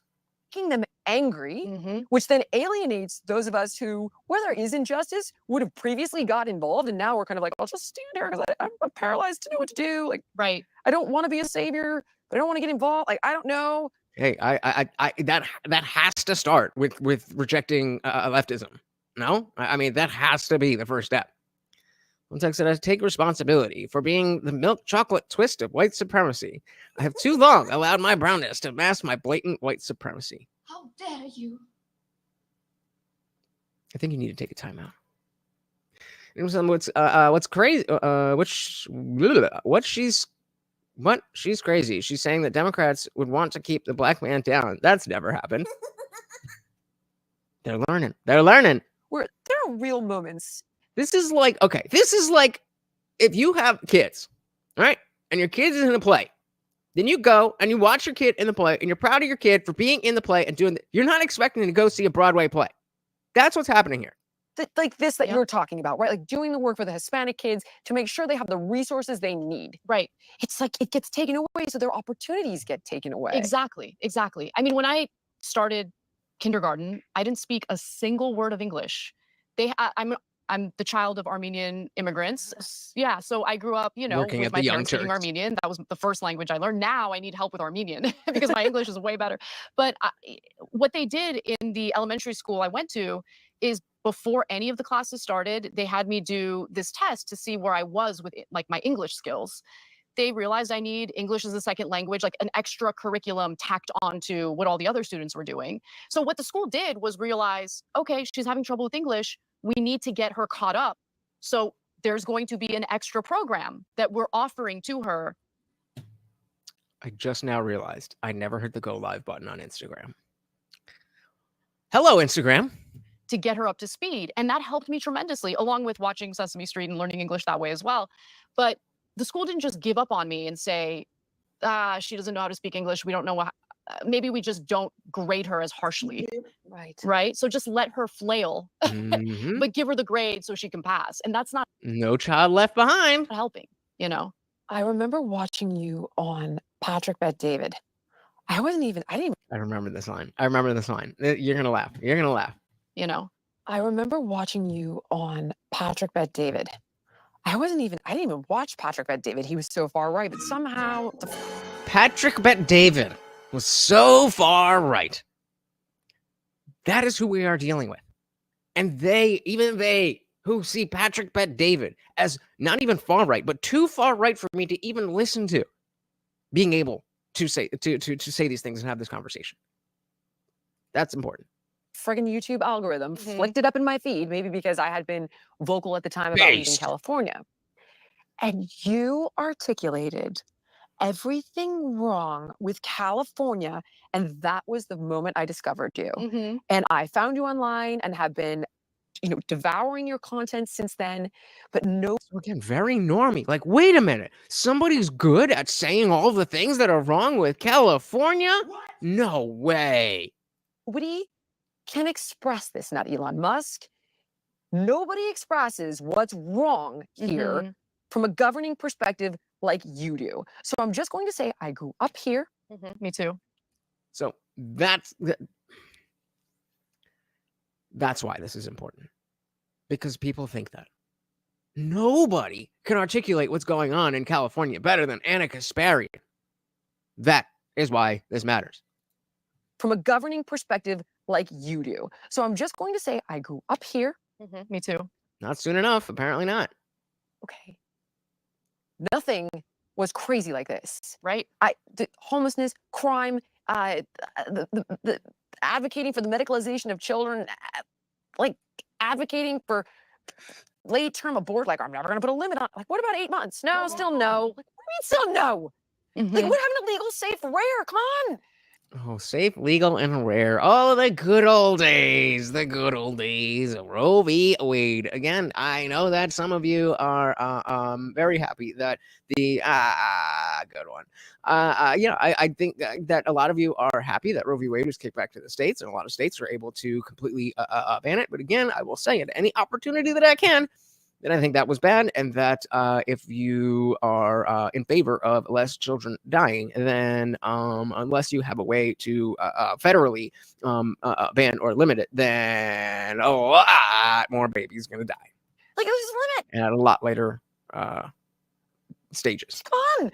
Like, this madness. And I personally feel that I have lived through it, and Gavin Newsom is the tip of that Yeah, spear. for sure. Go. Take me from the top to the bottom. No one does it like you do. And the concern is that No one does it like Anna Kasparian. it goes from California to a federal problem. Yeah, that should be a concern. And in fact, some of the failed policies that we've implemented here, unfortunately, have been exported to other states. Right. And I'll give you a quick example, because we have literally squandered $25 billion on the homeless issue over the last 5 years. And I say squandered because there was recently an audit that wanted to see, like, okay, where did the money go? Because over the last 5 years, we've spent all this money, but homelessness has exploded. Homelessness has increased by 58% since 2013. Damn. Okay, so obviously this money isn't I wonder if all those are American citizens. going where it was supposed to go. Right. And so it turns out that the state government started giving out these grants after 2020. Okay. And the grants that they would give out to were these nonprofits, newly formed nonprofits in many cases, that were tasked with helping the homeless. Except, Oh, so they're not for profit, and they say they're for helping the homeless, so they must be good, right? That was the level that these two were operating at before Anna had any kind of red pilling. some investigations found they weren't actually helping the homeless. They were No. giving their executives some massive raises, lots of gifts to the staff. You know, there are videos of some of these nonprofits literally going. There you go, bro. That's what the fuck I'm saying. That's what I'm saying. Dilly dilly to all the 1,000 hot ditzy bras that join our side. That's what I'm saying. That's what I'm saying. Going to Skid Row and handing out crack pipes. Right. And that's their idea of helping the homeless. So the Project Room Key expansion happened. And some of these nonprofits that were tasked with converting old hotels and motels into apartment buildings for the homeless didn't finish their projects, abandoned their projects after getting tens of millions of dollars in these state government grants. And I'm furious about this. They stole from us. And so when you have that experience here, right, in California, and you see how all of these politicians who have all of these friends who run all of these nonprofits who stole our money, when you see that, it's really hard to have these conversations about how we need to increase taxes on anyone, you know, increase taxes on the rich, increase taxes on corporations. Generally speaking, I'm in favor of everyone paying their fair share. Right. Me too. But I'm less interested in having a conversation about taxing people more when I've seen what is done with our money. Yes, Anna. That's what we've been saying forever.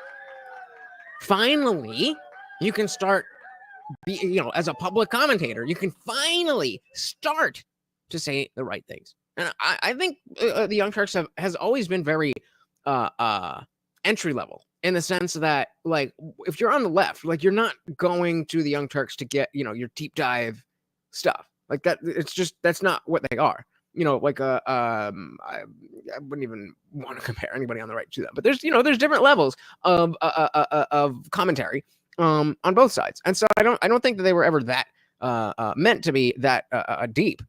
I think they're more about, like, here's everything you need to know.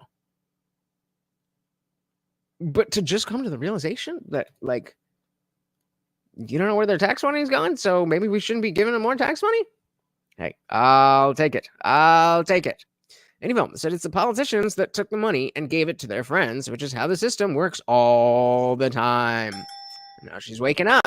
She's On waking a up. federal level, a lot of it goes to the military, right? Not even the military, not to the men and women who risk their lives for this country. It goes to weapons manufacturers, defense contractors, Boeing, Raytheon. You get the point. You look at the starting salary of a soldier in our military, and it's like $20-something thousand.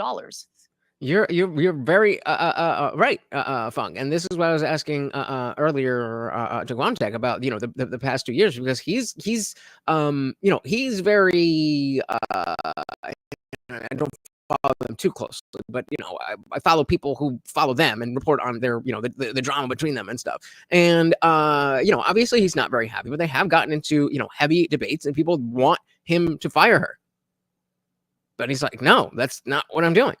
We have this. It's me and Anna. This is our show. If she's changed, then we'll have those conversations. So he doesn't like her opinions, but I mean, I would if I had to guess, in the last 2 years, I would imagine that their viewership has gone up based on the fact that there's a dynamic, instead of just here's what we think and what you also should think. Then there's a back and forth. So I haven't. I haven't looked, but I would assume. Considering we're spending close to $1 trillion a year on our defense department, that's insane, right? Cops don't make much either, Sam. They don't, right? And if you want quality cops, Pay them. you need to pay Train 'em. them, exactly. But also, defunding the police makes no sense when you need better training. Better training costs money. Right. Yup. So all of these things, all of these ideas that I used to subscribe to on the left, Seemed to make sense, but now as soon as I get this one piece that, oh wait, leftism is not what it seems, and the people pushing leftism, apparently myself included, are not actually interested in the same goals. And actually, I changed my mind. I am interested in those goals, so I'm going to do something different. have been implemented and they have failed. And I'm not interested in having a conversation about. This is actually a really good point, Fung. How do you feel about Dave Rubin in general? Just in general, give me 5 words or less on your opinion of Dave Rubin. So she had this revelation at a time where their views were dropping. I didn't say that. I don't know. I said I would guess that their views have gone up since 2022 when she started, you know, this whole red pill stuff. About keeping this gravy train for a select few going because it's the, in their view, moral thing to do. Like, no, this is not moral. All of the problems that you guys said you were going to fix, you have made worse. They refuse to recalibrate, and it's infuriating. Why? Yeah, it's too bad those kids aren't in foster care, right? Yikes. Okay. Why? Mm-hmm. And I'm not done with California, but you said refuse to recalibrate. For the life of me, I remember Michelle Obama, Let's Move. Mm-hmm. Big Health Mike. is an alt-right issue now, which I want to get to a bit later on, but I remember the Obamas were anti-gay marriage. Then we got Yep. them to, okay, gay marriage. Right. And now it's let's medicalize children and put them on off-label cancer drugs and chop off their boobs. What? And the Obama administration is trying to lift any age restriction on it. They tried to pass that through. Did they really? Yes, Google it. Obama, I did not the know Biden, that. the Biden Oh, Biden, administration. okay. I'm so sorry. Yeah. The Biden administration has moved to remove Mm-hmm. any age limitation on the medicalization of gender dysphoria. Yep. DR. Who's DR? DR. I don't know who DR is. Funkmasters had liked him until he was a kingmaker in the primaries. Kingmaker in the primaries? What does that mean? What did he do during the primaries? I have no idea what this means. Shout out to Liberty Twitcher. Welcome to the party. So the Obamas were also anti-illegal immigrant. Yep, they all were until it was Trump. And then, well, Trump said it, so I got to say the opposite. Right? Welcome. We also got Most Mark. Welcome to the party. Oh, duh. Dave Rubin. Seems reasonable. All right, fair enough. So I you know, the reason I asked is because, like Funk was saying, Dave Rubin also used to be a liberal who worked at the Young Turks, who then left as he felt that the left was leaving him and became more right wing. So just wondering. But yeah, they were. Imagine that. The racists. How dare you? How dare you? Crazy. King said, for real though, you really rather the kids be in the system, or are you just being funny? I don't know. And I mean, maybe it was a surrogate thing, and a lot of people have issues with that. I don't really. I feel like adults can do whatever they want with their body, but that's just me. Funk said he's one of the main people that pushed Ron DeSantis into the race. Okay, so is that a bad thing? Like Ron DeSantis, I was all for Ron DeSantis being in the race. I don't think anybody knew that he was going to just drop the ball like that. What? I elaborate on the Kingmaker thing. Venmo said everyone's kind of stepping away from the far left towards the center. This is a good thing. Exactly. That's what I've been trying to argue for the last hour and 19 minutes. Not that she's going to be some, MAGA representative, but just that it's a good thing that she's moving towards the center. Carl said, I think group homes would be better than gay parents, and I think buying babies is wrong. Okay. I have no problem with you changing all that stuff. I just want your brain to be developed. And it is irrefutable that cancer drugs and puberty blockers will greatly impair a developing human body, in particular, not just your bones, your brain. Your brain. And of course, this is where another instance where we're like, yeah, no shit. But here we go. It's just a matter of you realizing the basic realities.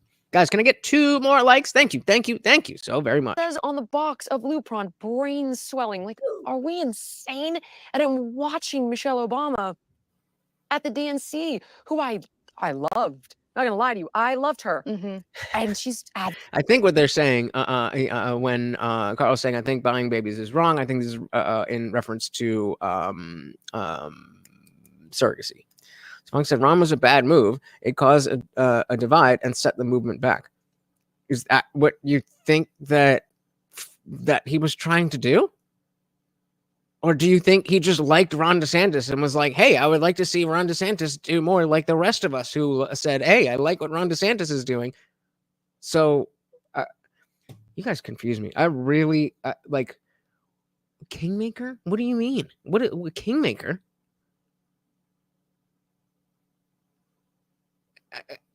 How does expressing your opinion and supporting a politician make you a kingmaker? You think the only reason that Ron DeSantis ran for president was because of Dave Rubin? Is that what you're saying? Liberty Twitcher said Wall Street Journal had an editorial board piece today saying that men and women's sports is a sleeper issue. In other words, everyone knows it's Democrats who want men to beat women in sports. Bingo. Yup. And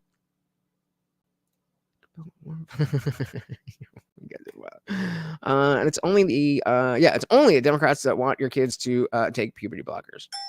Yep. And as we're seeing, even those who vote Democrat, a lot of them are like, nah. The DNC, who I loved. Not gonna lie to you, I loved her.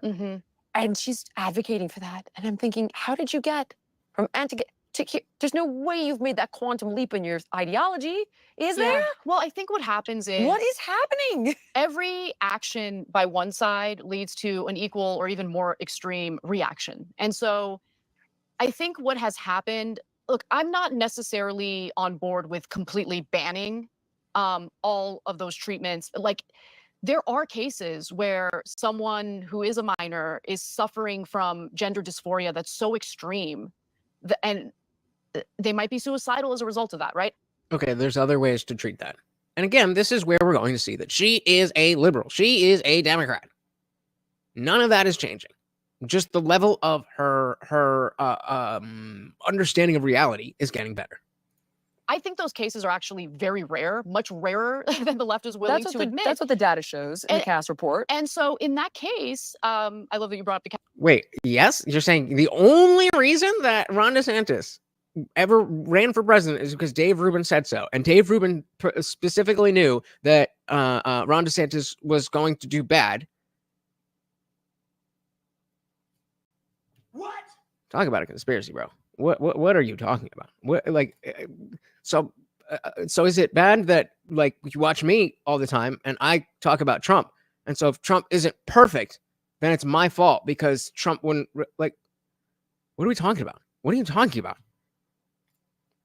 Liberty Twitcher sounds like she's backpedaling only because she knows she has to or lose all relevancy. I disagree. I think that there is plenty of people that she could have just continued saying everything that she's been saying. I think that over the past 2 years, we've seen that this is a legitimate change, and I think it's weird that so many of you are just willing to be like, oh, well, she's on the left, so that's it. And it's like that's again, is that what Jesus would do? Like, what's going on? What's going on? Like, people are people. Like, just because some people have bad ideas doesn't make them not human. Doesn't make them incapable of thinking like anybody else or changing their minds. I don't know where you're coming from. Walter said a lot of people support giving kids blockers. It's taking the parents out of the process was a step too far. Yeah, I think that's I think you're absolutely right. I think if they hadn't gone that far, then a lot of people who, to them, it was abstract. It was abstract. And it was just like, well, if kids want to do this, then, it's not hurting anybody. And then when it was their child or a friend's child that is, has been going to school and they've been changing clothes and calling them a different name and all that stuff, I think you're spot on.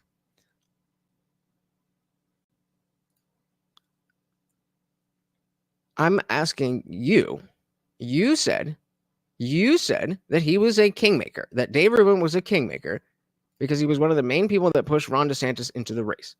And you're saying that's a bad thing. And I don't understand why. I don't understand why advocating for somebody who you like, unless you think that he knew the future and that Ron DeSantis was not going to do well, then what's wrong with pushing Ron DeSantis into the race? I don't get it. And you're not answering that question. I don't know what eggs in baskets have to do with anything.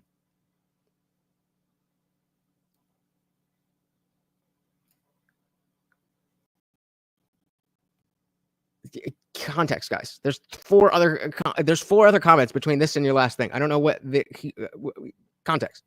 Anyone said, I think those cases are so rare they don't actually exist.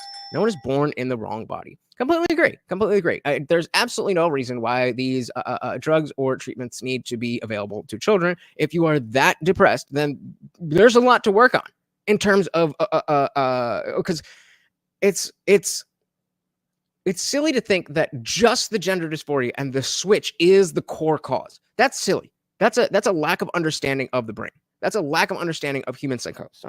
That's a lack of understanding of human psychology. You're just like, oh, well, you have this one problem and you're depressed because of this one problem. So we fix this one problem, then and it's your entire gender. And then that's going to fix everything else.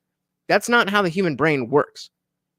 So I agree with you. But again, she's a liberal. She's a liberal. Left is willing to admit. That's what the data shows in the CAS report. And so in that case, I love that you brought up the CAS report. They would reject the CAS report altogether. They do. Yeah, and they cite the WPATH files. I know. Which Michael Schellenberger just dumped all of that data out there, which is...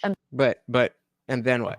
And Jesus would give her the chance or not give her the chance. And if she was, doing something bad and she came to him and said, I want to change my ways, he would do what? Not act like y'all. I'm sorry, go ahead. I mean, I feel like the U.S. is kind of behind when you look at European countries and, what happened with Tavistock in the UK, for instance. There are areas where irresponsible treatments can be doled out to kids who might not actually be suffering from gender dysphoria at all. So there's concern. And I think we'll accurately say are most probably not dealing with gender dysphoria. Maybe they are, but if they are, then there's ways to deal with the effects of that condition that can mitigate the symptoms. And then as an adult, if that's what it takes, then, you can do whatever you want as an adult.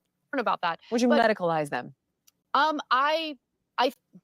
That's the question. It's not wear a dress and call me Penelope. Right. It's blocking their body while it's Right, developing. okay. It's taking off parts of their body Right. that they may grow up and be like, actually, I want my boobs back, or I want my penis back, or like 18 older. Yeah.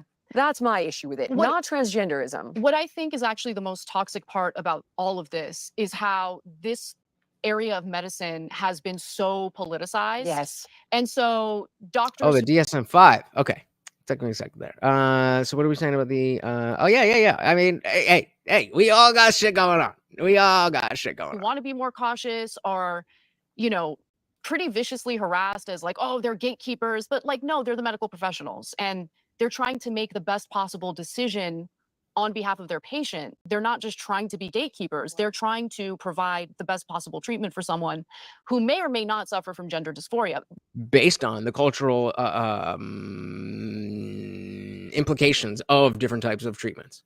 We cannot argue that there are certain things that may or may not have a level of efficacy that once were okay to do as a medical procedure that now are no longer done. We used to do lobotomies. We used to have bloodletting. Just because it may have an effect doesn't mean it's good. Liberty Twitcher said it's not an area of medicine. It is all politics. It's wacko leftists doing wacko things to their innocent children. Yup. They're trying to provide the best possible treatment for someone who may or may not suffer from gender dysphoria. My problem is once you politicize this area of medicine, then pressure plays a role, right? Pressure on the doctors, pressure on the individuals carrying out some of the studies. There's actually a lack of research. I know people want to pretend like there's a ton of research behind gender affirming care for minors. There isn't. It's limited. And Based. the It's very length of limited. it is limited, which is what Hillary Right. Cass addresses. Exactly. And so, look, I have no ill will at all in my heart for transgender people. In fact, I have a lengthy career of defending them from being discriminated against, and I will continue to do that. Same. But that's not enough because you're not willing to be called a birthing person. But I do think that there's this issue of, I think it really does go back to nonprofits again. I know that sounds crazy and conspiratorial, but it does. I'm going to say, yeah, man, I know the future. That is be the answer, or I don't need everything explained bit by bit to me to understand what the cause and effect of people's ideas might be. What? Okay. Venmo said, gender dysphoria is a counter argument to the idea that somebody is gay. It definitely can be. I do think there is a legitimate, a very, very, very, very, very, very, very, very, very small portion of the population that organically would feel this this idea that they are in the wrong body. That is, of course, the wrong thought. That is not true. And if we try all these other modalities to try to help that person, and at the end of the day, it doesn't compute, then as an adult, I don't see anything wrong with them, trying to fit, especially if, we've gone through every other thing, every other option. But I just think people are it's too early to say anything like this. That's the whole point, is that we don't know much about this yet. It's very new.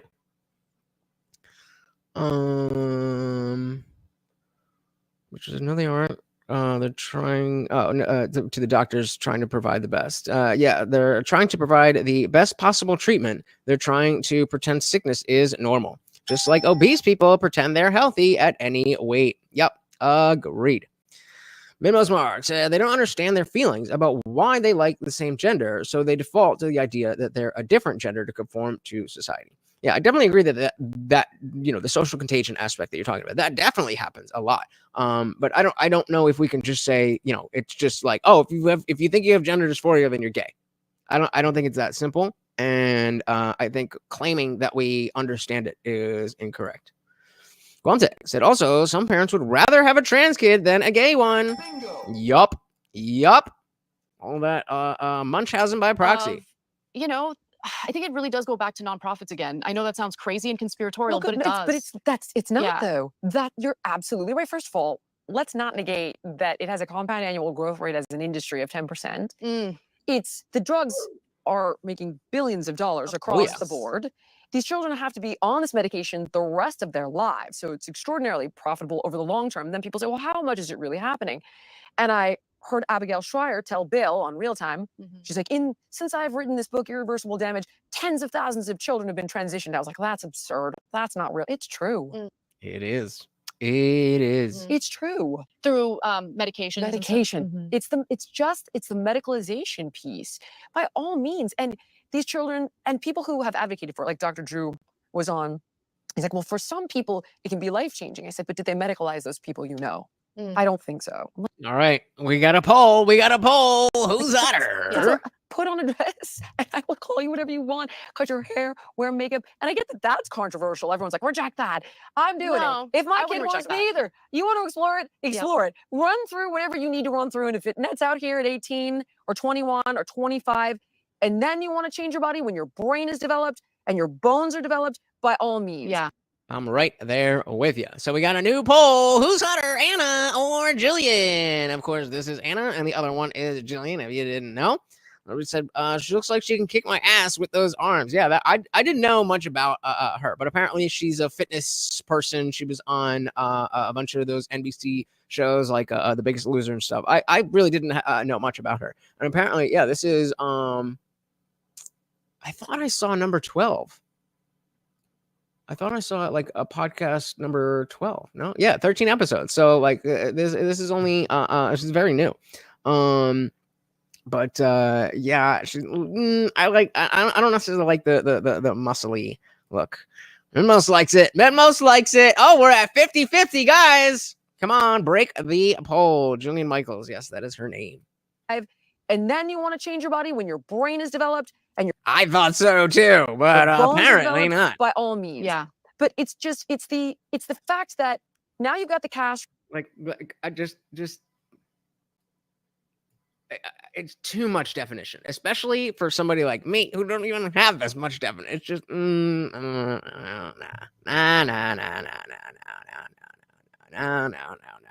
Review, and all of these different countries in Europe pull back, and the U.S. doesn't recalibrate to tie it back to your message of crime is up, homelessness is up. All these other countries are looking at the data and saying, well, don't forget about money, let's guys. Pause on this. Let's explore. He's a hungry boy. He's a hungry boy. Carl said, I don't even think adults should be allowed to transition. It's medical malpractice, like giving people lobotomies. Well, I don't think that, I think the difference is that with lobotomies, it wasn't people going in saying, I would like I would like a lobotomy. That typically wasn't the case. So while I definitely understand the position, I think, in general, I'm just a little bit more liberal than you are. So I see the position, but hey, I am not in the in the business of looking to the government to tell adults what they could do with their body. So obviously there is such thing as medical malpractice. There obviously is things that we don't want people, even if they decide they want. I'm not saying that doesn't exist. I'm saying that I personally believe that if you want to chop your dick off as an adult, who am I to tell you you can't? Yeah, Am said not into the ripped look. It's just, and I mean, again, good for her. Way better than being fat. Good for her. But just personally, not my bag. Not my bag. Liberty said, I'd rather have a bottle in front of me than a frontal lobotomy. What? I'd rather have a bottle in front of me. Bottle. Okay, it took me a second. That's a good one.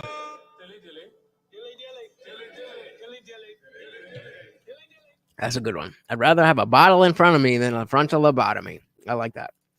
Carlos said, even if someone wanted a lobotomy, they shouldn't be allowed. Why?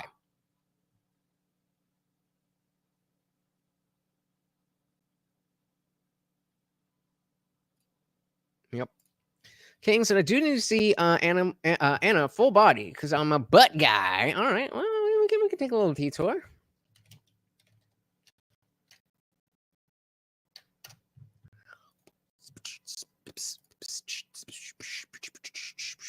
So let's leave that in. Where we go? I don't know how. I mean, I mean, we got. I don't know if we're gonna get like a Bodie pick, but I'm sure. Okay, what do we got here? Okay, wait. We might have found something. Give me one more. Give me one more.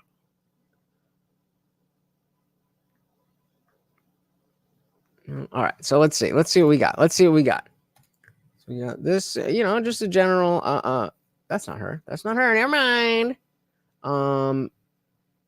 Is this her? Wait a minute.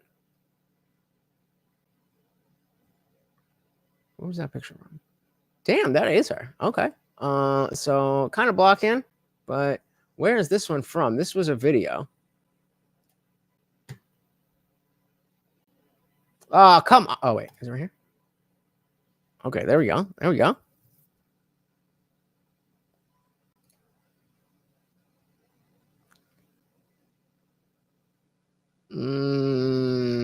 This more Not much there. But I ain't mad at it. So that is that's all the info. That's the research you need to answer the poll. We are still at 50-50. Break that poll. Where were we? Venmo's Mark said lobotomies were normally administered to people they needed neutralized but not dead. For the people who shouldn't leave the hospital. Exactly. So that's kind of different in the sense that that's not an elective procedure.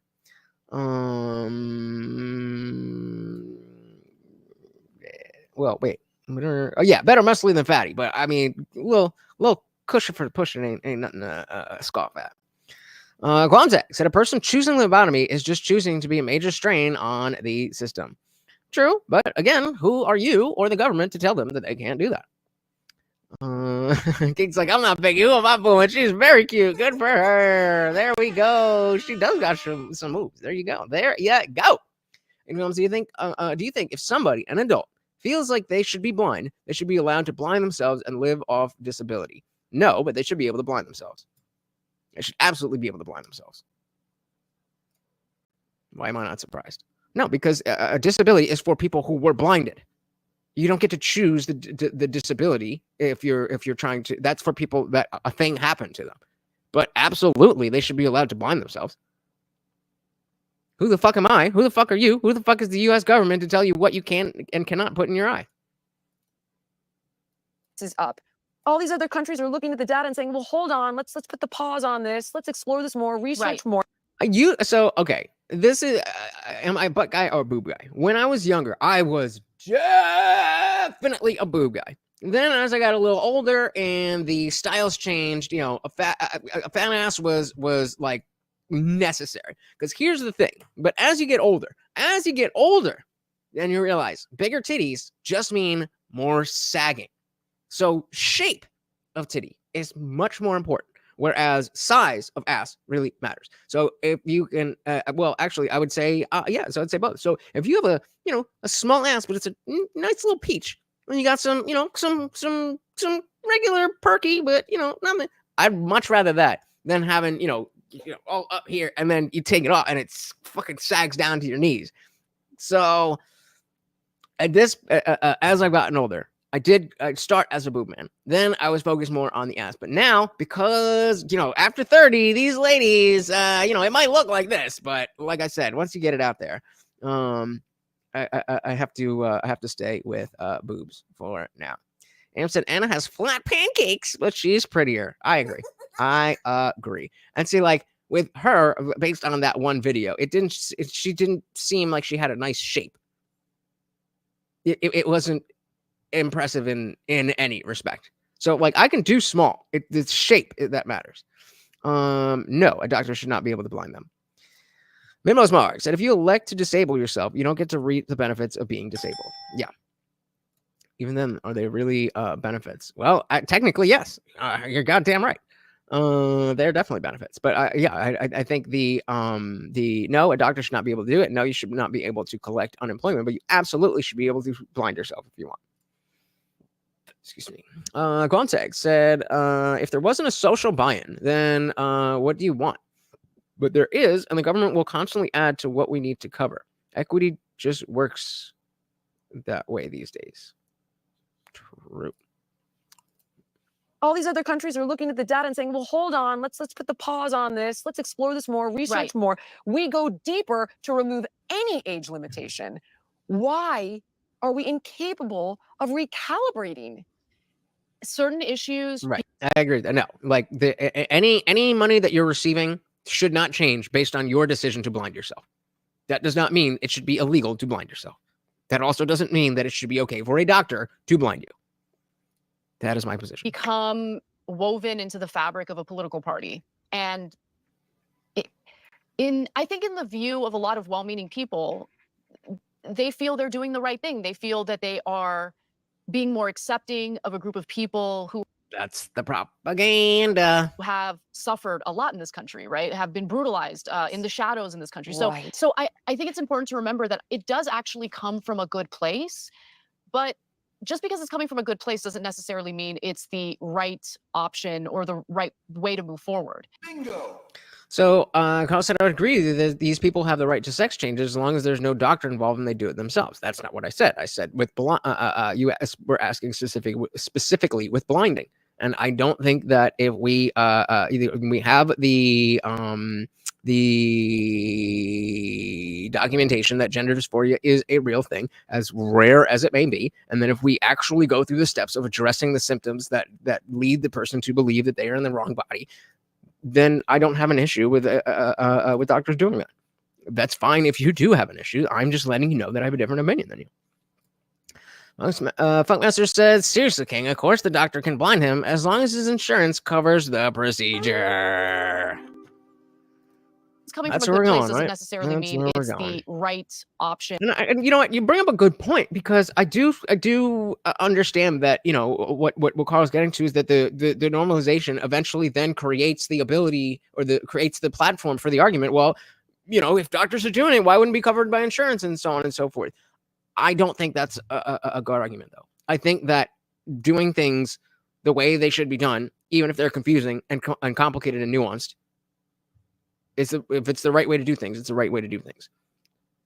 So just because doing the right thing might lead to bad things happening doesn't mean we shouldn't do the right thing. Or the right way to move forward. And so, like, I think it's important to have laws protecting transgender people from discrimination in housing, in the workplace, and all of that. Agree with you. But I also think that the transgender community is not the same as the gay community or passing something. That's pretty fucking based. Like, oh no, they're all a rainbow. Guys, if you could do me a huge favor and take this link, hit the share button, do whatever you can, and just blast this out wherever. It doesn't matter if you don't think anybody is going to click on the link. It's just the fact that you shared it that will help the channel out so much. Please, guys, it is free. It is easy. Thank you. Just blast it out wherever. To codify and protect gay marriage. That's very different from some of the more complicated, nuanced issues that arise when it comes to gender, right? So I really think that women have been totally erased from this conversation. And if anyone raises their hand and says, like, actually, I'd like to be part of this conversation because this does impact me. Oh, I mean, they're harassed pretty viciously. So much so that they might start off as liberal and all of a sudden find themselves, you know, rubbing shoulders with the extreme right, because the right's going to open their arms and say, come to us. And to her, the extreme right just means anybody who is openly willing to vote for Trump. But hey, she's getting there. Welcome you. That is exactly what's happening. Yep. And when you feel like you've been attacked by your people, right? And now you're standing out there in the cold wondering what happened. And then the right opens the door. And I fight very hard within myself to stay in the center because I see the problems on the right. I have my whole life. I don't judge anyone for their opinions. I don't demonize anybody for those opinions. You sure about that? And I've grown out of it like you did. I thought I was the better person. I've learned my lesson. I will mea culpa it. But when Sean Hannity and Jesse Waters are willing to have a conversation about a hearing on health at the Capitol, and CNN tells me I'm anti-science, I mean, my God, where do you think I'm going to lean? Exactly. Shout out to Dixie Insider. Welcome to the party. So to her, anyone moderate is extreme right. Yep. And that's all part of the process. That's all part of the process. But hopefully, she will continue in this direction. And, again, she's very influential. And it's good that she's moving in the right direction. She's not good, but she's moving in the right direction. Mm-hmm. Yeah. What do you think you're doing? I think a lot of people find themselves in that position, and it's uncomfortable, right? Because if you are proceeding through life with an understanding of what your morals, your principles, and values are, then you won't really get sucked into a party you don't belong in. The first time I was pretty viciously demonized by my own side was when I opened up about, I've talked about this so many times, I feel bad repeating it, but Okay, so in case there was one person who said they didn't know about this stuff, and I guess we will end the poll here with 11 votes.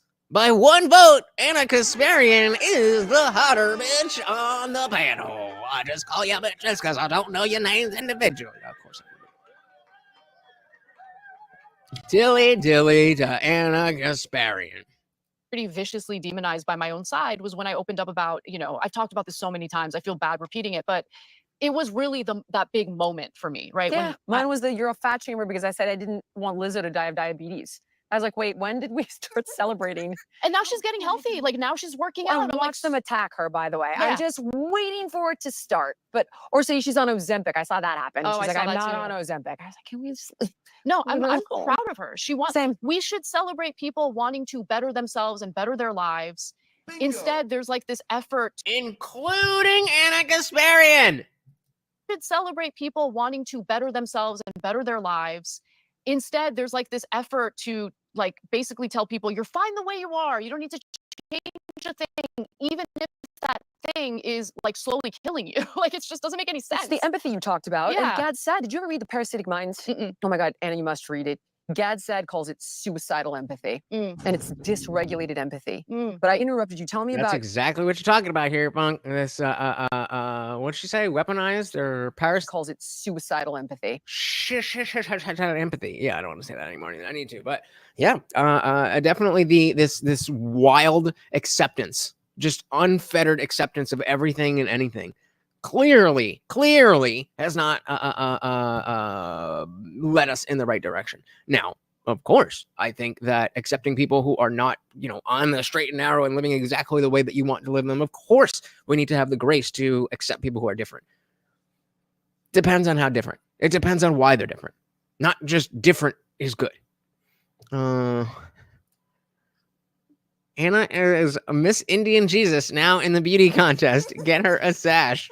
Shout out to Anna. There you go. All right, never mind. I was going to say something, but I'm not going to say that. Read The Parasitic Mind. Oh my God, Anna, you must read it.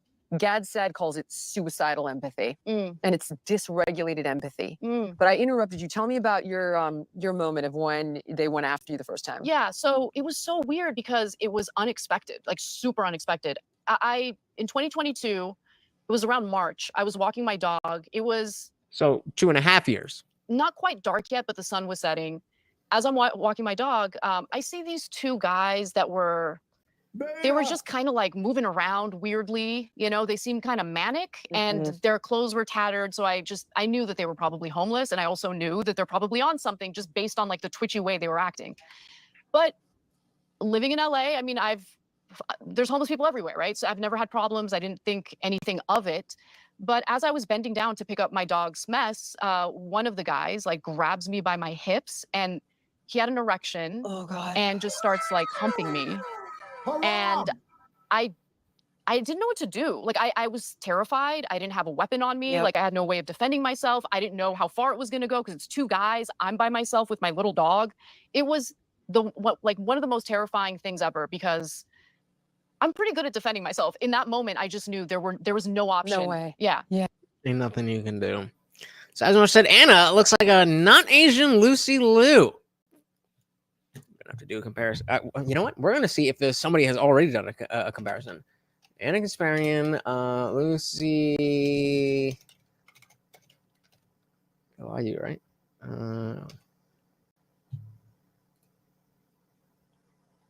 No, nobody's done a side by side. All right, so, God damn it.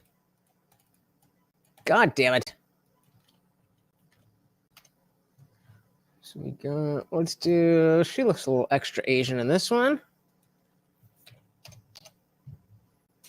And she looks a little white in this one. So let's see. We got Anna. And we got Lucy Lou. So, and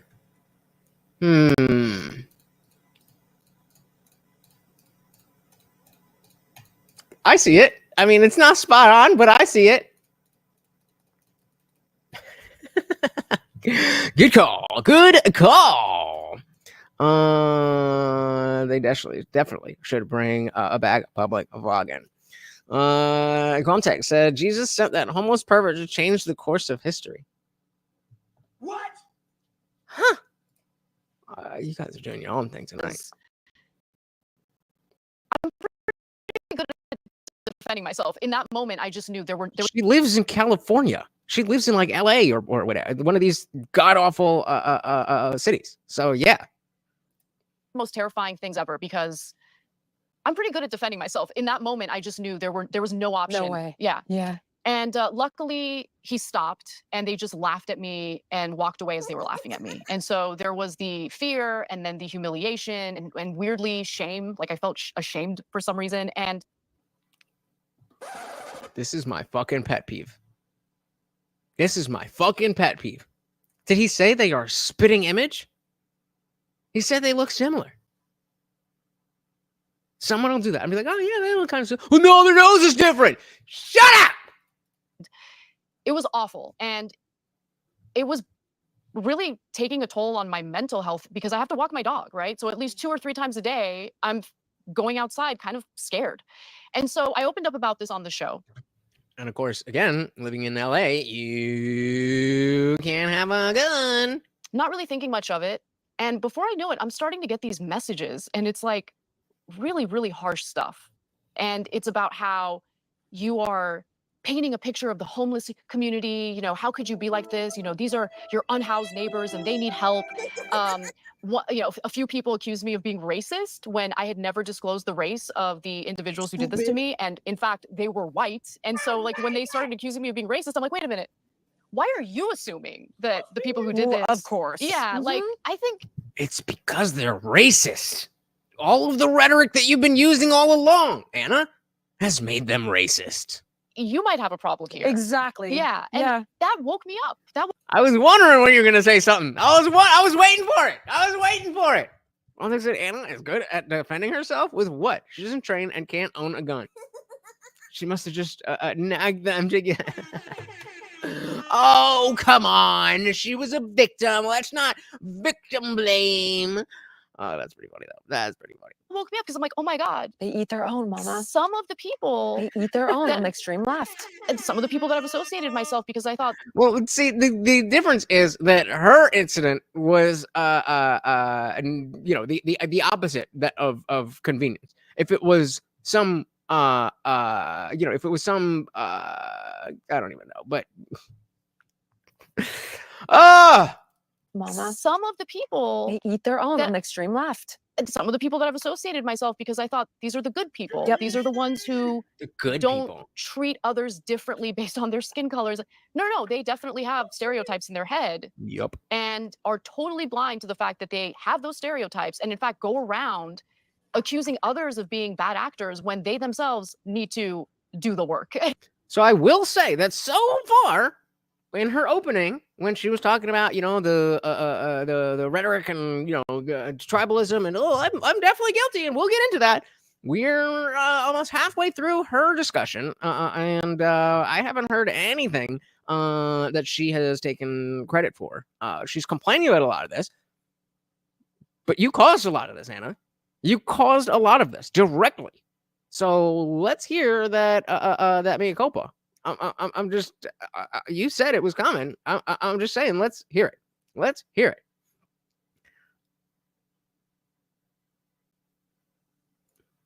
What does that mean? Shout out to Carl's Frosted Tips. Welcome to the party. Said she's a crazy person. Trump derangement syndrome. Very true, but moving in the right direction. And I will celebrate that wherever I can find it. We also got Westfield. Welcome to the party. Good to see ya. Good to see ya.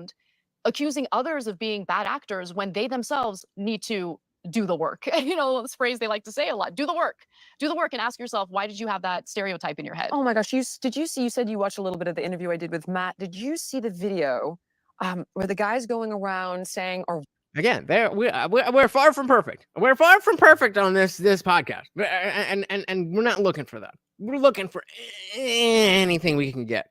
And there's a little bit of movement. There's a 2-yard play here. We're 5 yards from the first down, and we got 2 yards, and now it's 3rd down. That puts us in a decent position. Hey, shout out to Westfield 90. Thank you so very much for the super sticker. Said keep it up, and keep it up I will. And of course, every donation comes with a treat for Morty. Thank you so very, very much, sir. Very, very, very much appreciated. Diving back in. Shout out to Westfield. a little bit of the interview I did with Matt. Did you see the video where the guy's going around saying, are voter ID laws racist? And all the white people say, yes, they are. And when they're asked why, they're like, well, they'd have to know how to use a computer. Well, they'd have to have data plan. Well, they don't have anywhere to go with this ID. And I thought, it doesn't get more. They don't see it. Does not get more racist than you thinking a person of color has nowhere to go with their ID, doesn't have the money for a data plan, can't figure out how to find the DMV on the web. And that they're incapable. Yes. They're incapable of doing basic things. Talk about racist. Yeah, it's disgusting. Yep. And so, I see this now for what it is. But again, so if you're saying you see this now for what it is, what do you have to say? Because I've been cheering you on this whole time, Anna. Because you've been saying I will take I will take credit for what I've done wrong, but we haven't really heard that. So let's hear it. And while these very big issues and flaws exist, we're having conversations about microaggressions. And I'm like, no, what about aggressions? What about the kinds of things that you are saying that disempower people? If you're a elementary school Black student and you're hearing incessantly from your teachers, from politicians, that the system is against you, it becomes a self-fulfilling prophecy. 100%. Right? And I don't want to message that to kids, and I don't want But you did. Very much. to message that to any community that's been historically marginalized. I think everyone is capable of greatness. And so I want to get back Everyone. to a party that actually wanted to lift people up rather than tell people you're failing and you will continue to fail because that's just how the system is. I also think that is a trick. And I'm not sure who's playing it, but here's why. Because I've watched more athletes and more musicians, people who sell tickets and t-shirts, alienate audiences that aren't of color. And I told my daughter, I'm like, who's Black, this is not my son, but my daughter. I was like, do not play this game. You are the people's champion if you get into a position where you are a champion. You make music for everybody and anybody who will listen. Invite everybody into your world.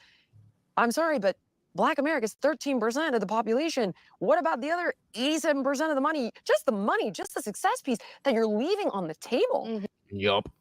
Dixon has a good question. Does she want to make America great again? I would love to hear her be asked and answer that question. Because obviously, she's not for Trump.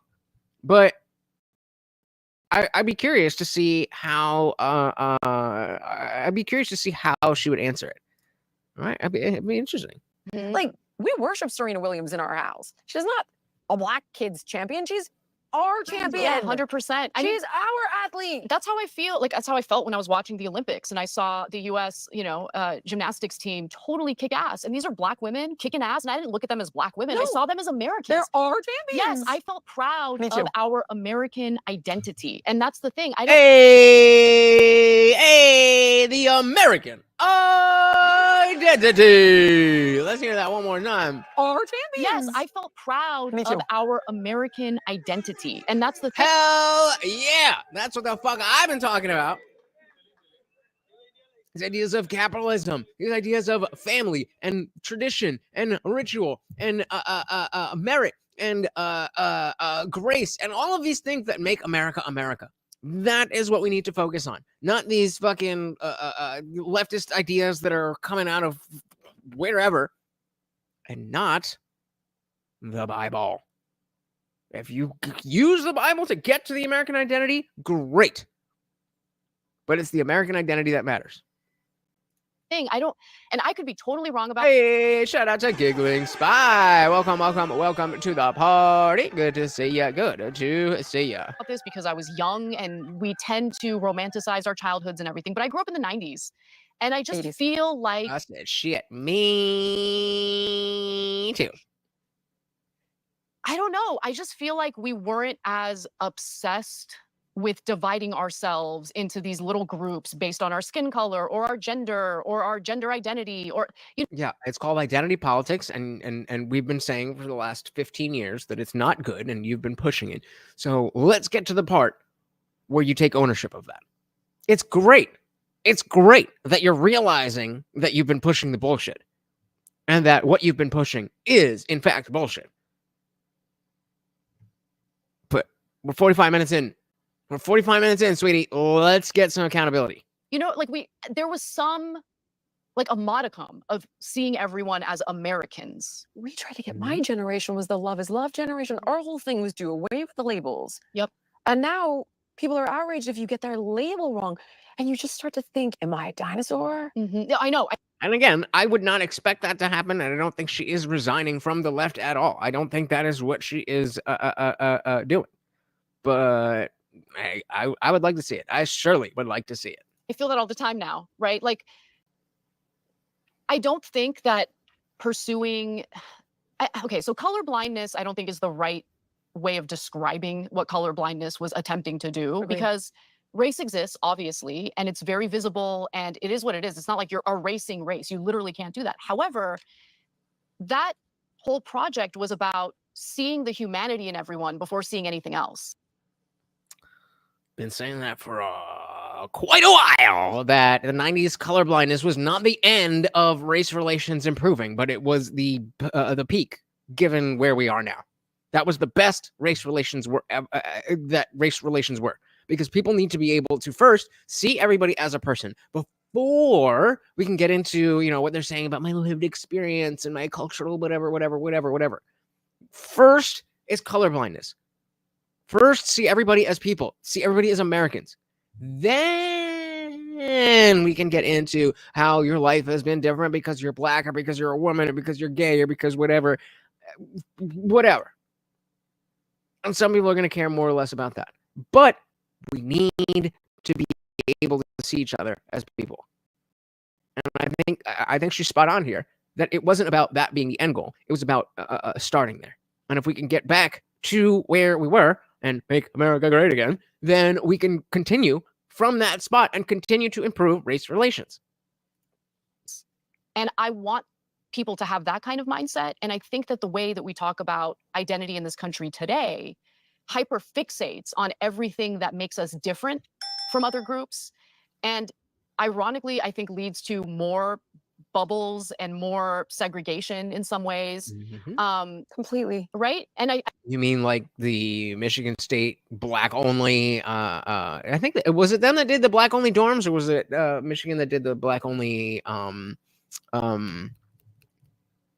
like cafeteria room? It's like, bro, straight up segregation. I think that the whole notion of microaggressions makes it difficult to have conversations with people, right? Because it's like, that's just a very because then you can just I feel that is bad for me, so it doesn't matter what you said. I just get to decide that what you said is racist, and now the conversation's over and I win. Yay! That can't work. Very manipulative way of shutting down any dialogue, in my opinion. Yeah, because you're afraid that you're going to make a microaggression. It's so small that you don't even realize you're doing it, right? I can't. When I was a kid, I can't even. Used to teach me, obviously, you see color, you see if somebody's gay, and I didn't know I was gay as a kid, but I knew we had a designer, or this guy's got who was gay, whatever. And my mom would teach me to seek out the differences, but then appreciate what was special about it. Carl said the colorblind thing was created by the Jewish communist who wrote MLK Jr.'s speeches and a ploy to get hesitant white people on board the Civil Rights Act and the communism it backdoored into the U.S. Okay. Sure. Shout out to Westfield. Thank you again for the $4.99. I just realized that if it like $4.99, if it does $4.99, then it's iPhone, and if it does like the $5, it's Android. So I can tell. But thank you so much. And of course, a treat for Morty. Westfield says, "What's the point of complaining about it, but then saying I can never vote for the other party? That's the issue I have with her and Bill Maher." And I think that is I think you're spot on. But here's the thing. I think it has to do with Trump specifically. And as somebody who was a never Trumper, I can remember being in the mindset of looking for anything that was not presidential, anything that was out of the decorum, anything to make Trump look bad. And it's just straight up TDS. It's hard for me to actually put myself back there, but I do remember, I was that person. I did live that life. I did have those thoughts. And the fact is that enough complaining is eventually going to, without dogma, is eventually going to lead to the same realizations that myself and every other disaffected liberal or politically homeless person has come to. Now, again, remember, I've never voted for Trump before. This next month is going to be my first time voting for Trump.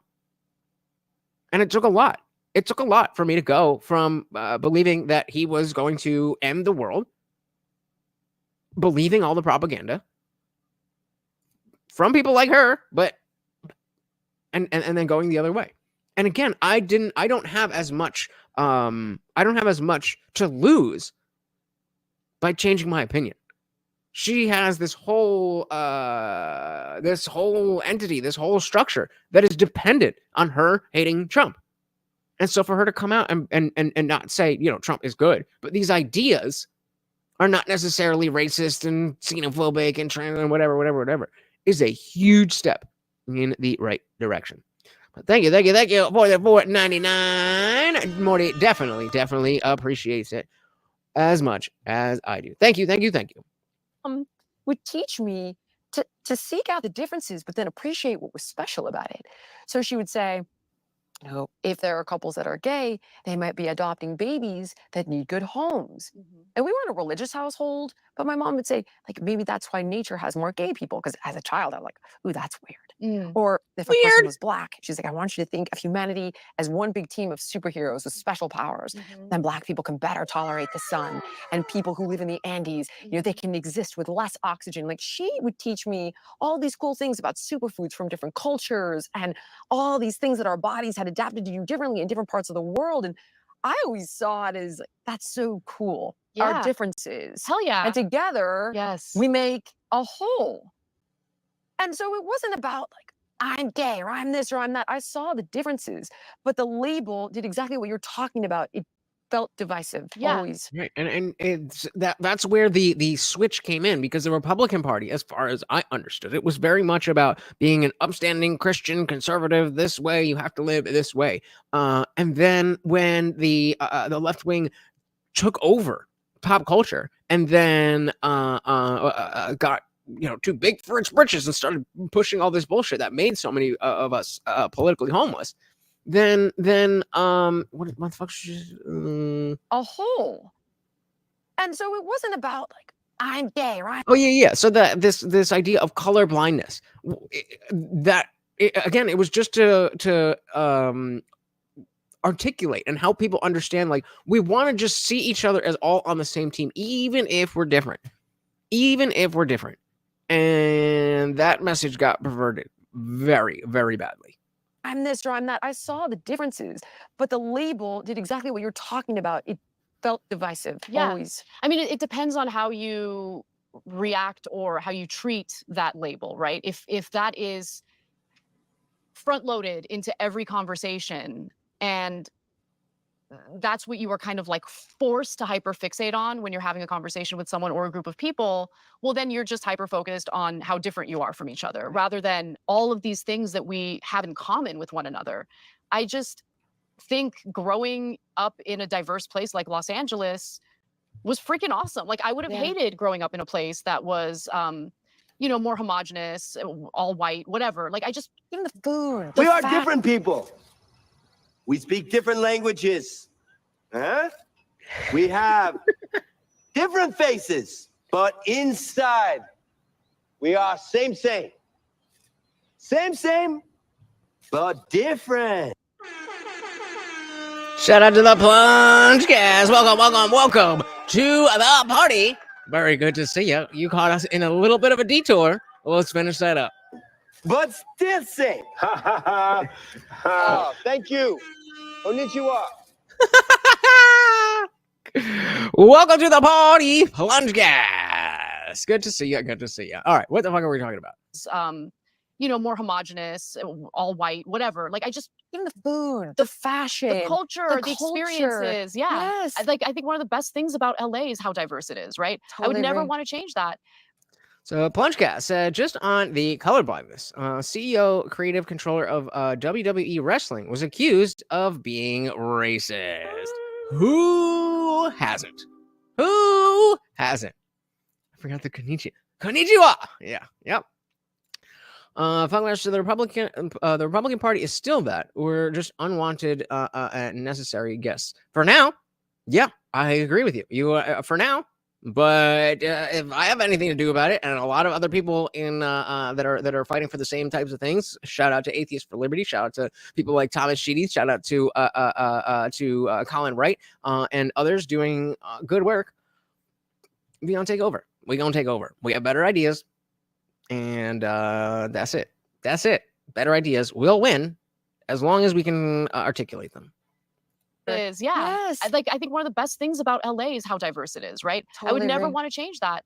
But when you start implementing this, so we were saying the WWE wrestling or the CEO was accused of being racist. He retorted with, "I do not see color, but color and talent." But of course, they still went hard on him, or it was anti-black wrestlers only. I think the power of the mob in situations like this, the power of the mob is waning. People are done. People are over this stuff. And people like Anna and Jillian are the type of people who would go along with this as long as they think that, I don't see color, but talent. Okay, so, yeah. And this is a lot of, normal, maybe conservative-minded, but not like rah-rah MAGA people. This is how we think about things. I don't see color. I see talent. I'm running a business here. I don't give a fuck what color skin you have. Just make me some goddamn money. And the fact that people can't understand that business mogul people would care more about money than racism is silly. It's silly. Absolutely silly. Diverse it is, right? I would never want to change that. But when you start implementing this mindset of, well, this group has been historically bad, and even though the people in this group weren't even around when all the bad things were happening, it's okay. Even though their ancestors were in another country at the time. Exactly. We should demonize all of them because they're all the same, and they all like the whole Karen thing. I remember doing those Karen segments on TYT, and okay, all right, here we go. Wait. Are we getting some accountability? Are we getting some female leftist accountability? I wouldn't hold your breath, but exactly. And here's the thing. That's what I'm saying. That the mob aspect of people not understanding that, like, it's just business. Michael Jordan back in the 90s said Republicans buy sneakers too. That mentality was always the business mentality. And so again, the mob willing to go after people for stuff like that is waning. It's getting smaller and smaller and smaller and smaller and smaller and smaller and smaller. And so that's why. So, like, I'll talk about myself specifically. If you look at my content a year ago, You're gonna see a lot more. Hey, I'm all about it. Depends on what you're saying. I mean, I don't want to hear about your fucking leftist bullshit, but call me daddy and we good. But what was I saying? Oh, yeah, the number of people who are willing to you said a thing? You said a thing? That must mean you're a racist. Like that people don't think that. If you look at my content a year ago, it was very much we need to be anti-woke. Not so much anymore because the woke crowd is the weird ones. They're on the outside. Hey, shout out to the Plungecast becoming a member, signing up. I think you already have the Discord permissions and stuff, right? But if you don't, make sure you join up. Let me drop that link one more time. Oh, not Lucy Lou. That was a copy from before. I don't have any mods. Damn. Again, guys, if you would like to be a mod, if you'd like a wrench, act like a mod, and I will make you a mod. Bring up the Discord, drop the link, remind people to like the video, all that stuff, and you will get your own wrench. But yes, if you are a member of this channel, make sure you join the Discord because it opens up the free thing. But even if you're not, it is free to join, guys. It is absolutely free. Absolutely free. 24/7. We're in there hanging out. It is a good time. All right, let's dive back in here. Maybe getting some accountability. We'll see.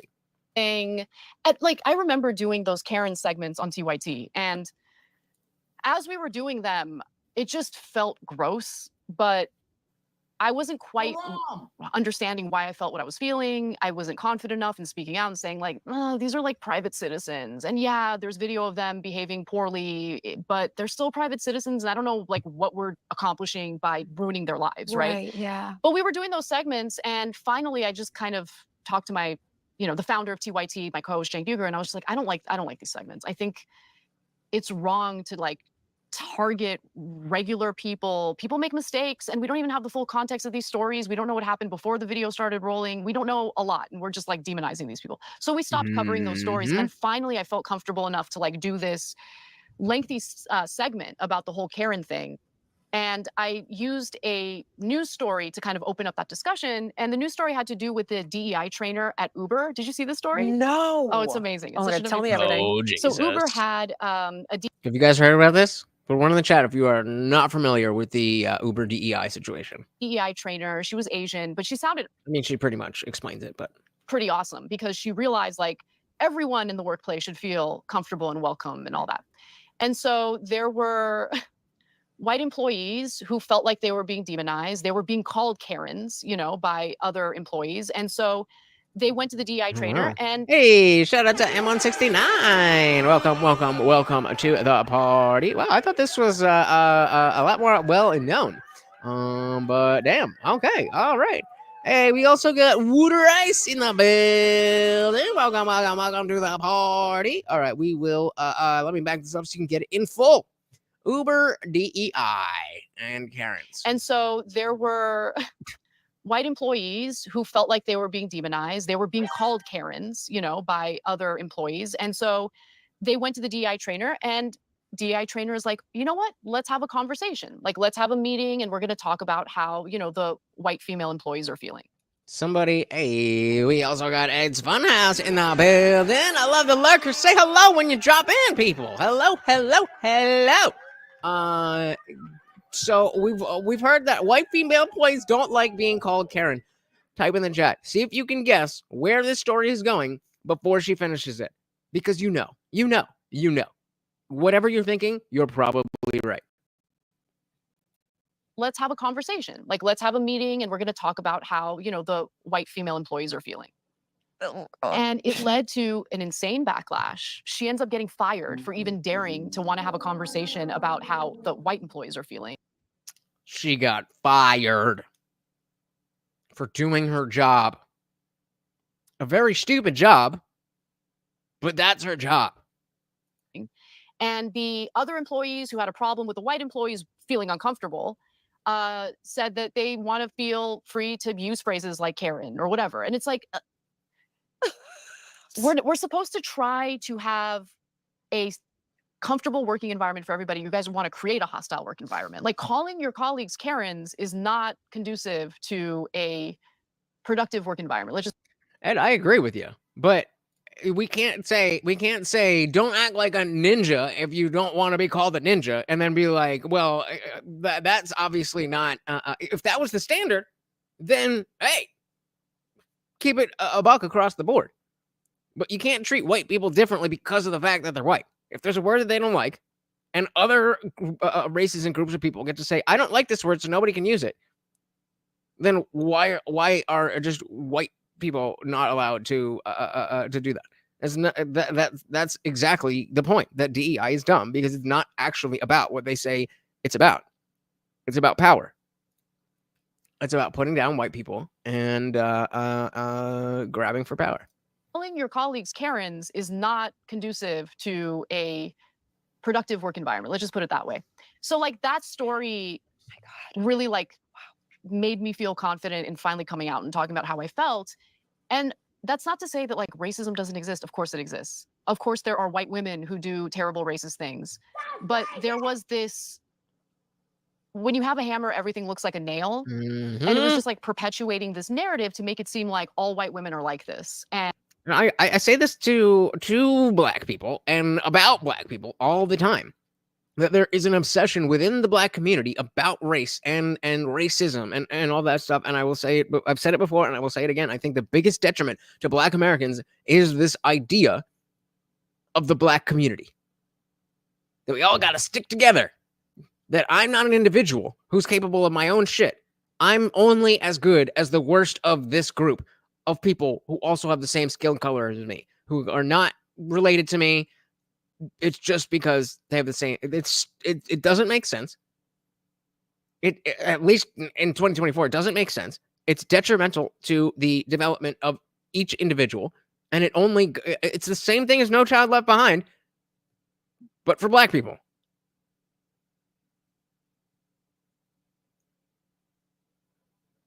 I think I stand on that.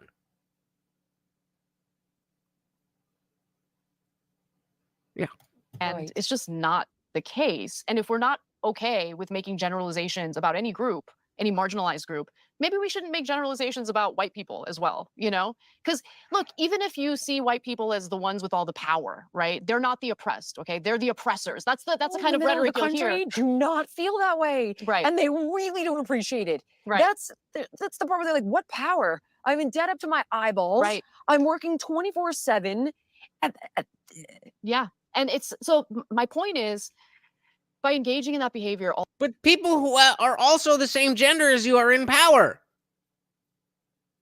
What? Okay. And I am not in power. They have the same color skin as you. They have the same hair color as you. Why do I get dinged for that? I like it. I like it a lot. yeah. And it's so my point is, by engaging in that behavior, all it does is it continues to rip the country apart. It gets us further from having a shared identity as Americans. The American identity. It'll fix everything. One of these days, you'll be like, God damn, if Lutch was around, if the Indian Jesus was around just a few years earlier, we could have saved everything. It's too bad. It's too bad that I didn't take him seriously. And I'm just sick of it. And I don't indulge in any of that at all. Like, I push back against it. I got in trouble recently with some of our audience members because, you know, Congresswoman Nancy Mace, she's a Republican, and Hey, shout out to Jason Kruger. Welcome to the party. Good to see you, sir. Good to see ya. some of our audience members because, you know, Congresswoman Nancy Mace, she's a Republican, and she mispronounced Kamala Harris's name on a CNN panel. I do that all the time, though, because once you start saying it one way. Yeah. I mean, I've always said Kamala, so I didn't have that learning curve, but a lot of people. Here's the thing, and you can call it a woman thing if you want. It's not. I'm going to call you whatever the fuck I think your name is. If I call you a different name, if I call you out of your name, whatever. But Vivek Ramaswamy or Vivek Ramaswamy, same shit. Kamala, same shit. You know what the fuck we're talking about. Get the fuck over it. There's bombs being dropped on children. People said Kamala for many years, I did. including a lot of Democrats. But like early Nobody California years. Yes, That's why yes. you didn't really know her. So once you started, when you voted for her for AG and Yeah. the Senate, which I did. She wasn't bad back then. Hey, shout out to VHS 201 in the building. Welcome to the party. Oh, that's right. Okay. So I gotta figure something out for I'll do a poll. I gotta think about football and see how that works into things. Welcome to the party. Because I think all women politicians would do better if they stopped with the pantsuits. Okay. Fair thought. Buckmaster General said they always leave out the Ugandan nightmare. Say her full name, you racists. You racists. Any good debates recently? I mean, I thought the John Doyle Destiny debate was pretty cool, but other than that, I've kind of been really into just watching the whole Better Call Saul Breaking Bad thing. I haven't really been like, I just today, check this out. I just today re-upped my watch later playlist of all my subscriptions, and it's going back. So like all this stuff. So like all of this stuff is, except for that, I'm gonna watch that on Netflix. But all of this stuff is potential stuff that we're gonna cover. That I have to wait. What is it? What? Okay, so apparently that happened. But yeah, all this stuff is potential stuff. But then we start here, and 5 days ago. That's how far behind on YouTube. I gotta watch all of this stuff. So Destiny and Alex O'Connor. That might be something. We'll see what's up there. But yeah, the top is so Bill Maher, or excuse me, Dr. Phil on Bill Maher. I think that may be interesting. Obviously, I'm going to watch it first before we do anything. But I think that may be interesting because Bill Maher is, well, the experts say, and he's a doctor, so hard to disagree with the expert. You got to trust the science, so that might be cool. But yeah, we will see. Context. Is there anything more cringe than people having a melty over how Kamala is pronounced? It's Kamala! Yeah, cringe. AG and Yeah. Senate, which I did. She wasn't bad back then. I didn't know that much about her, to be dead honest with you, but at that time, Carla wasn't thinking. I was like, blue. That's how a lot of people vote, yeah. I didn't think. I didn't know any like governor. It was Brown, and he raised my taxes 3% retroactively. I was pissed, and then it was Arnold, and I knew him because I knew Maria, and so that was cool, and I didn't care. And then Newsom, and I didn't care until I cared. Right.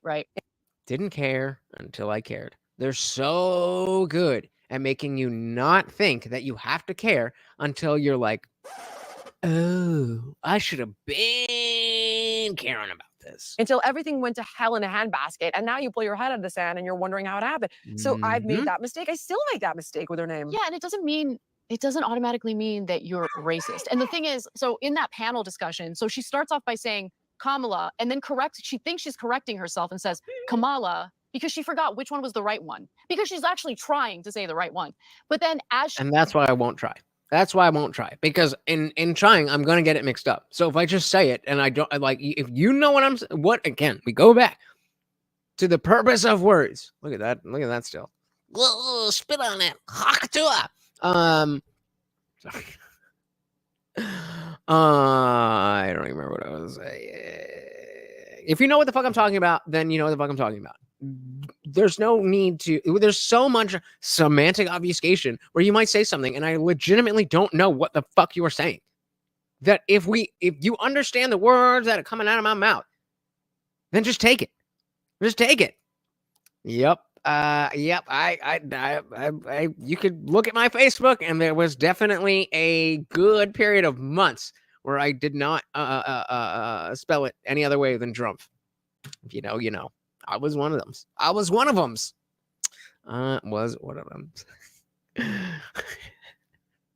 Right at you, bro. Right at you, bro. Oh yeah, dude. Oh yeah. Oh yeah. Oh yeah. I was never Trumper for at least 2 years. Kamala, because she forgot which one was the right one, because she's actually trying to say the right one. But then as she says Kamala, thinking that she's correcting herself, everyone on the panel jumps on her. And then when people jump on you, what do? You get defensive. So she's like, I'll call her whatever I want. That was Guys, we all are past the 2.5 hour mark. If you'd like to keep the party raging, you know how to do it. No, she shouldn't have said that. Oh, God. She should not have said that. That was a mistake, yeah. Okay, but Okay. like, we are talking about a powerful woman who very likely could be the next president of the United States. Kamala Harris is not oppressed. You're not racist if you say Kamala accidentally instead of Kamala. This is the type of debate that affluent people have because they're comfortable. They're not worried about their health care. They're not worried about finding affordable housing for themselves and their family members. All she has left to realize is that that applies to all of the modern liberal positions. All of the modern democratic positions are elite, high class, moving towards corporations, all that kind of stuff. All of them. And that's why I think we need Donald Trump to win, because we need him off the table. We need him off the table because these people are insane. These people cannot think clearly when Drumpf is on the table. And I know for a fact because I was one of those people. One sec said, remember when Newsom tried to virtue signal a DeSantis over Kamal's name? How dare you? It's loser. Gay. Jason said, there's a theory of mine. Invite your thoughts. Probably borders on conspiracy. What? Yeah, I thought you would like that. Carl said, do you think she knows climate change crisis isn't real? Anna, no way. Anna believes that 100%. There's no way. She absolutely believes that. And again, that brings us back to the separation of the people who are purposely obfuscating things and the people who are repeating that which has been obfuscated. And the power level doesn't necessarily make the differential. Just because she is on TYT, she's one of the main people, doesn't mean that she necessarily hasn't bought in. And she's like, twirling her mustache. Whoa, we're going to say that everything's racist. I don't think so. I could be wrong. But everything that I've seen from her over the past 5 years, which isn't a lot, but a decent amount, I think enough. Definitely if you follow Actual Justice Warrior, you've definitely been up to date on her positions. But no, I highly doubt that she is willing to go into that level of scrutiny of the experts. I don't think she's there yet. But if people like us accept this move, then it's only a matter of time. People like us say, fuck you, no way, you did bad in the past and now you are forever scorned. Then no, she's never going to figure it out. Jason said, Joe and Kamala are the clowns to take away our attention. Very true. So who do you think is the real problem then? And said she lost her shit when Trump won, and that's what Gonzaga was saying. We'll see how she does when, if, and hopefully when he wins again. I think so too. Jason said Trump is the Trojan horse for J.D. Vance, backed by the powers that be. You think so? You think that J.D. Vance is super establishment? I don't really know. I mean, he's had a good showing. But that definitely could be faked, and I wouldn't be amazingly surprised if he was some establishment guy who just knows, I got to play it this way. I wouldn't be surprised, but I don't get that from him. Funkmaster General said, let's go back to when your name was based on your job. Her name would simply be... Come on, man. Obama's definitely not in charge. Obama is definitely not in charge. Every black man that do I have stuff here? Every black man that I have seen on social media has been like, hey, yo, fuck that motherfucker trying to blame us. I guess I didn't get anything here. Did I? No.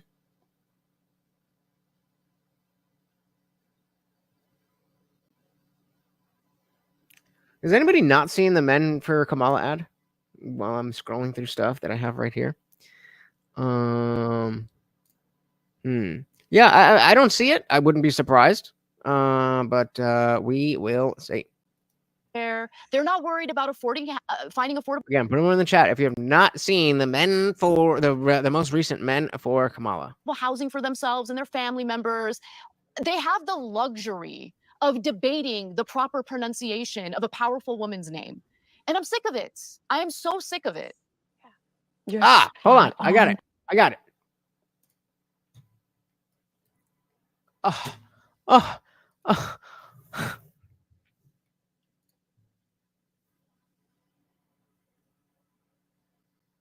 Naturally. Let's see if it plays here. Nope. Well, it was a video of Obama at some type of event, and we're like, hey, folks, look, we gotta, hey, we gotta, and the whole crowd is just like, fuck Joe Biden. Hey, listen for a sec. Let's see if we can get it on.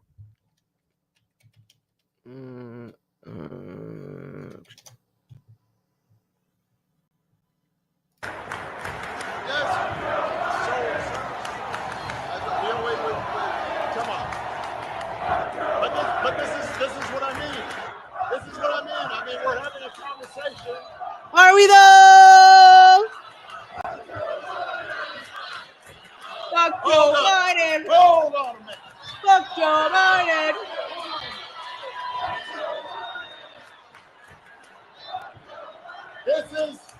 Listen, everybody. No. Hey. No. Y'all up there, pay attention. Nah.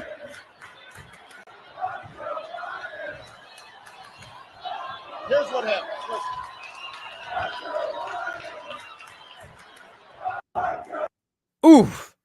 Oof. And then let's see. You about to vote? Yeah. Hold on. And we all know that as bad as who you voting for? Trump. As bad as the idea of the Black community is, we can learn a lot. We can learn a lot by what people say. So this is some guy who works in a fucking, what do you call it, convenience store or bodega or whatever, and he's just asking people. And what do you notice? There's a word here. Who said that? I don't know exactly when. I saw it 2 days ago. So I don't know exactly. I would assume it's 3 days old. But yeah. Listen, folks. All right. We here just need to listen. I've seen it. I'm not afraid of women. Now let me say that I respect women before my It's bad.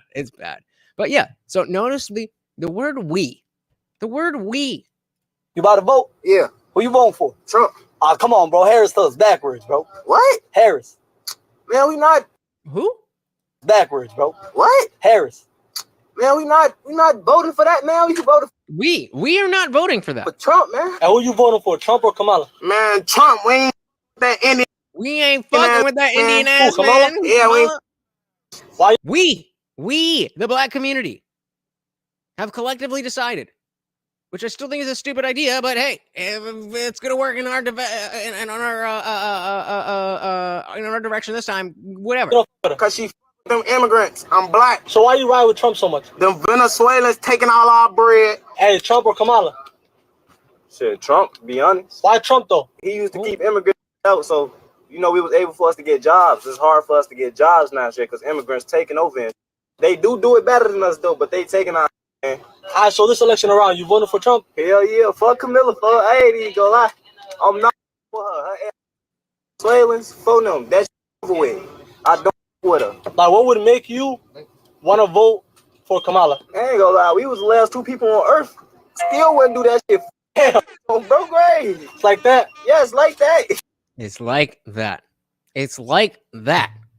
So I mean, I don't know what everybody is looking for. I don't know what everybody is trying to accomplish, and I don't know what everybody wants to see.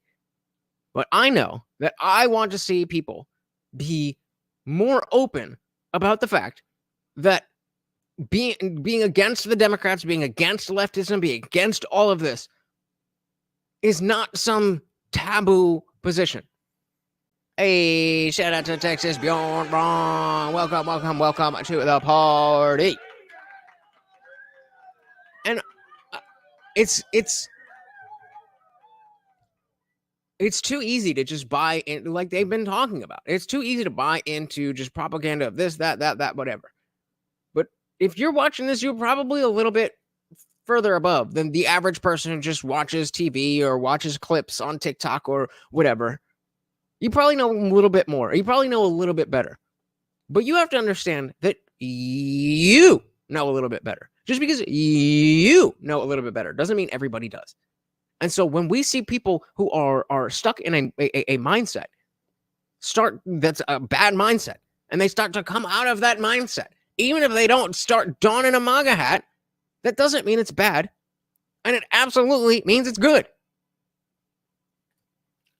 I mean, so I don't know how I don't know how smooth he ever was, because it's the established. Everybody was told that this is the guy, and he definitely was. He's definitely is a good orator, as everybody and their mother has said. But same thing with Trump. If you think about, if people weren't resonating with the message that Trump was saying, people wouldn't like. Oh, let's see if I can find. Something here. I'll go with Trump. If we can find. So Trump on warp speed rally. Give me something. I'm so not good at this shit. But I mean, y'all have seen when he's early on. He would talk about. Did an amazing job, but we did an amazing job. Operation Warp Speed is being studied by many schools, both militarily and business-wise.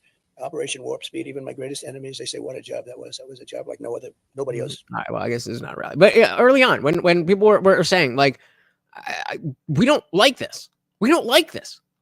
So there's an aspect of, maybe he's not as smooth as he was, but I think a bigger aspect is that people just aren't buying the bullshit anymore.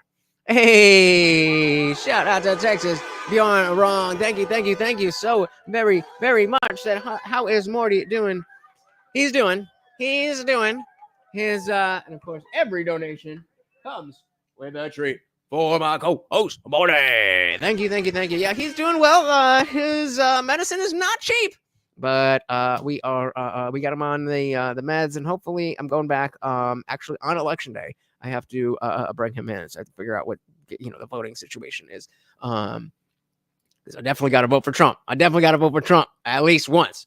But I'm gonna bring him back and kind of get a better idea of like what's the situation. I do, as far as I understood, he has like an enlarged valve, and like it's an old age thing, and he's gonna die from it. But hopefully we have at least, like a year or so, but we'll see. But thank you so very, very much. Hey, and we got Frosted Tips with a $5 super chat. Thank you so very, very much. Cause of the black community has been used by Democrats for decades, but they are waking up. Trump is not perfect, but he is our best hope to save our country. You're goddamn right. You're goddamn right. Thank you so very, very much, gentlemen. And you guys know what that means. Let's keep the party raging. And I'm sick of it.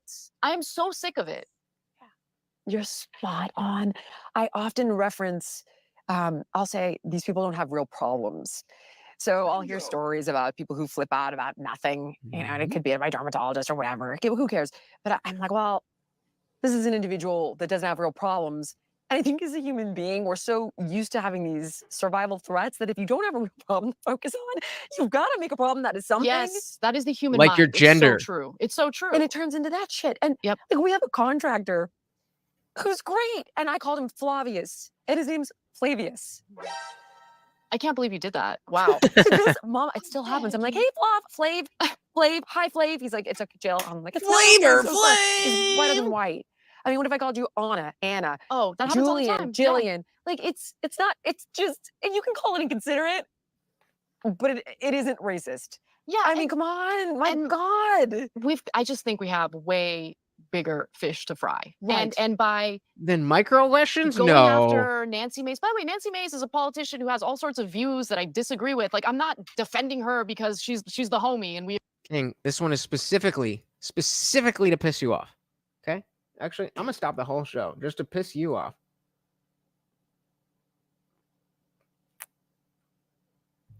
Yummy.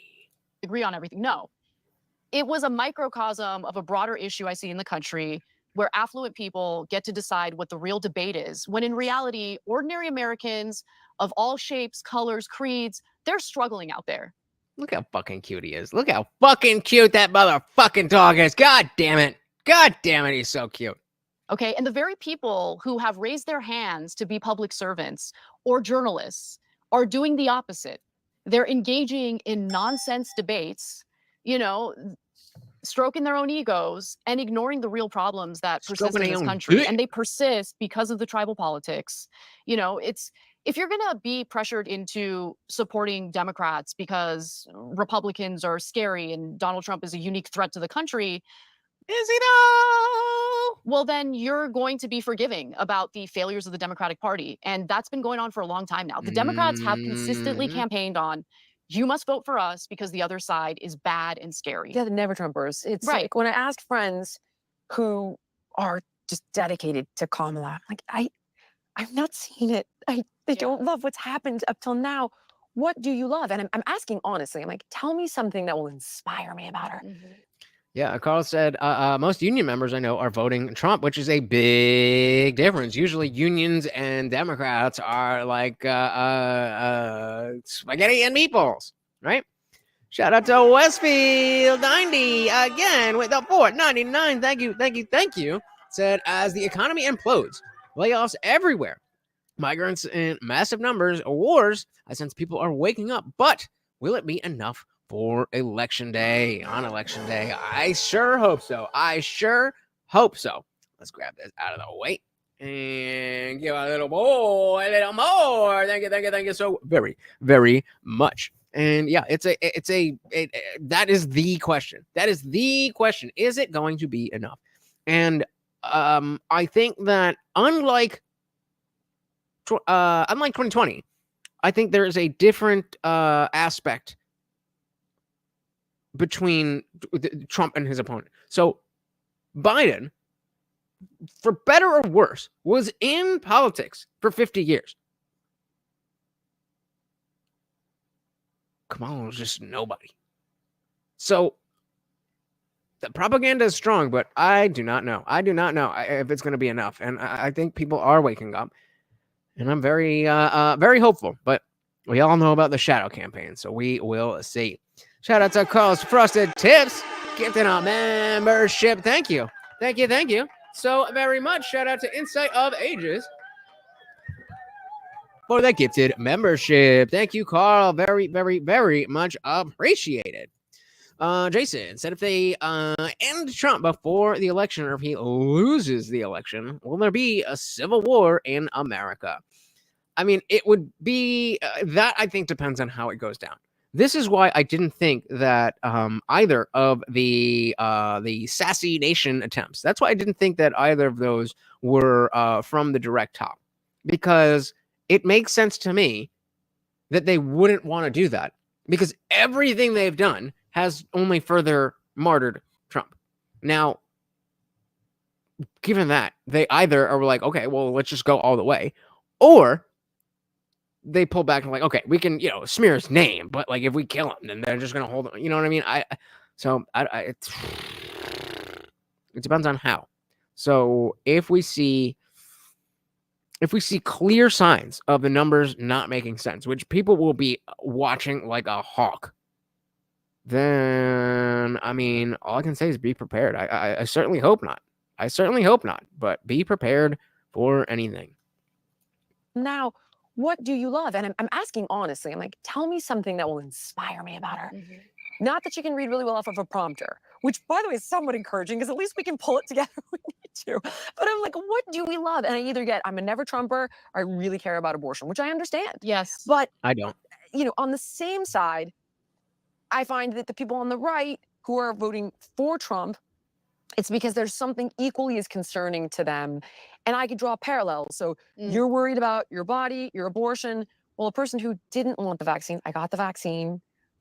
I've had zero issues physically. However, a person that Purebloods, put a 1 in the chat. If you're a pureblood, if you did not take the vaccine, the COVID vaccine, put a 1 in the chat.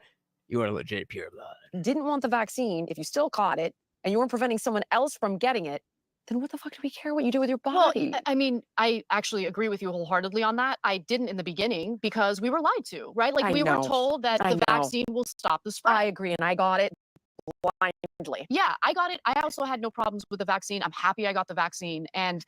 But the conflict among Americans stemmed from the idea that those who weren't getting it would give it to someone else. Yeah, we're continuing, basically prolonging this pandemic that could just end if these difficult people did the right thing and got the vaccine. That was the and like she's saying, that was the messaging. Mindset. That was the mindset. That was the messaging. That it was these people, us dirty purebloods, that were preventing anyone from being able to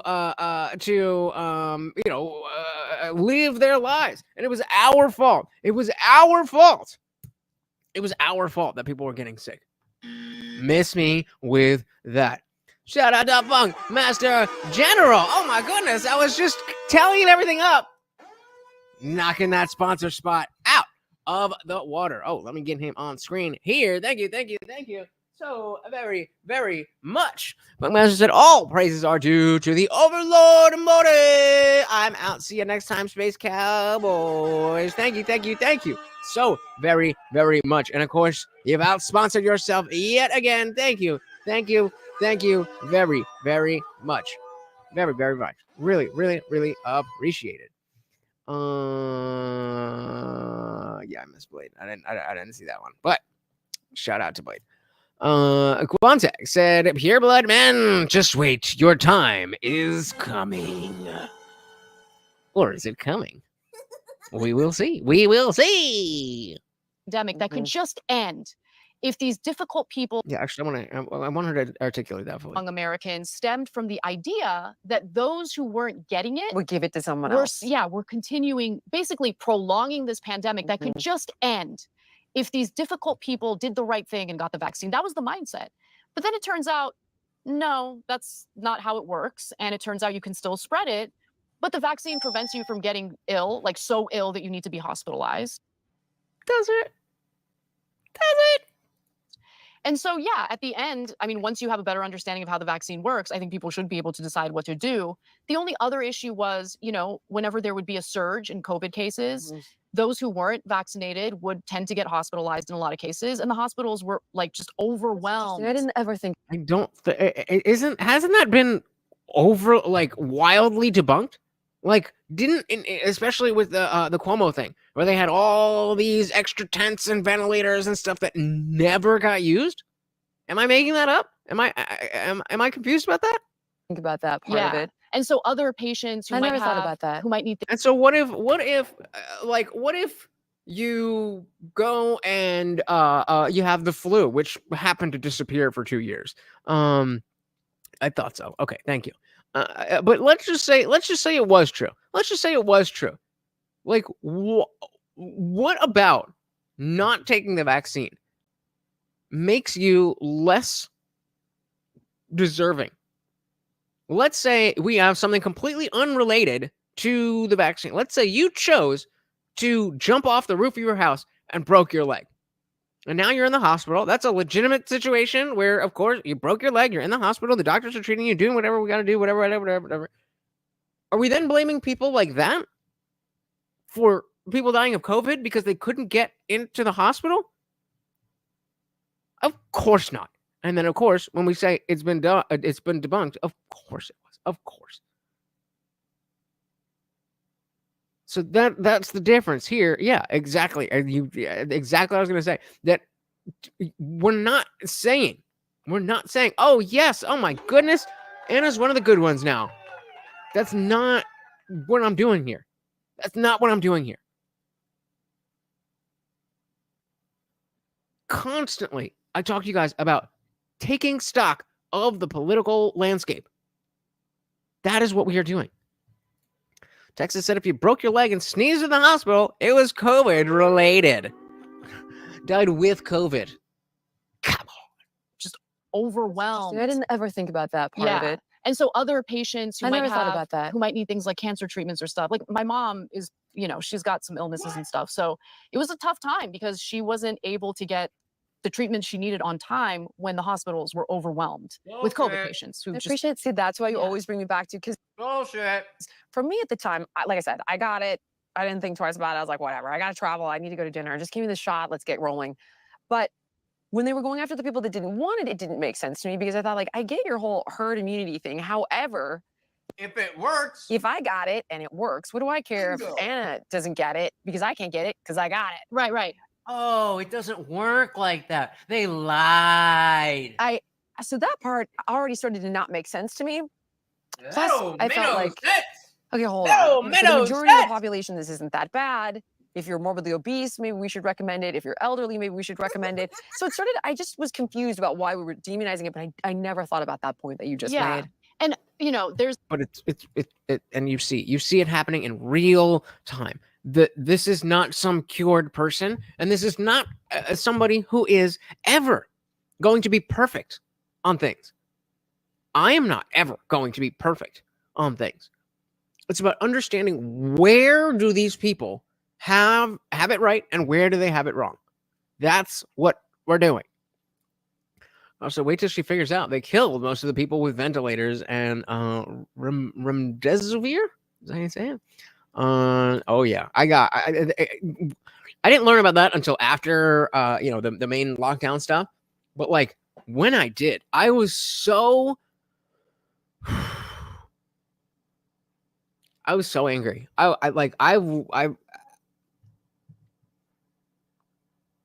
I'm still not. I still can't. I'm so triggered by this motherfucker. I cannot even talk about it yet. I can't. I fuck that asshole. Fuck him in the ass with an AIDS stick over and over and over until he dies of AIDS. I just was confused about why we were demonizing it, but I never thought about that point that you just made. And, there's this, some people who don't really watch my content at all think that I was like part of the group who advocated for firing people who refused to get vaccinated. You certainly weren't against it, Anna. Or advocated for hospitals to reject COVID patients who didn't get vaccinated. I would never subscribe to that. But there were people on the left saying things like that. And I think it's unhinged. Like, it's, again, another example of dehumanizing people who you disagree with. And I get it. You might be frustrated with them. You might think they're doing the wrong thing. But maybe sit down and before you start doing the accusations and before you start getting combative, like try to understand where they're coming from, right? And again, I'm glad she's saying these things, but as we've talked about before, it's also like you caused a lot of that, and you said you understood that. You said you were willing to take accountability, and yet it just seems like well, other people were saying these bad things. But you're the one with 6 million subscribers. And if you're here to take accountability for that, then take accountability for it.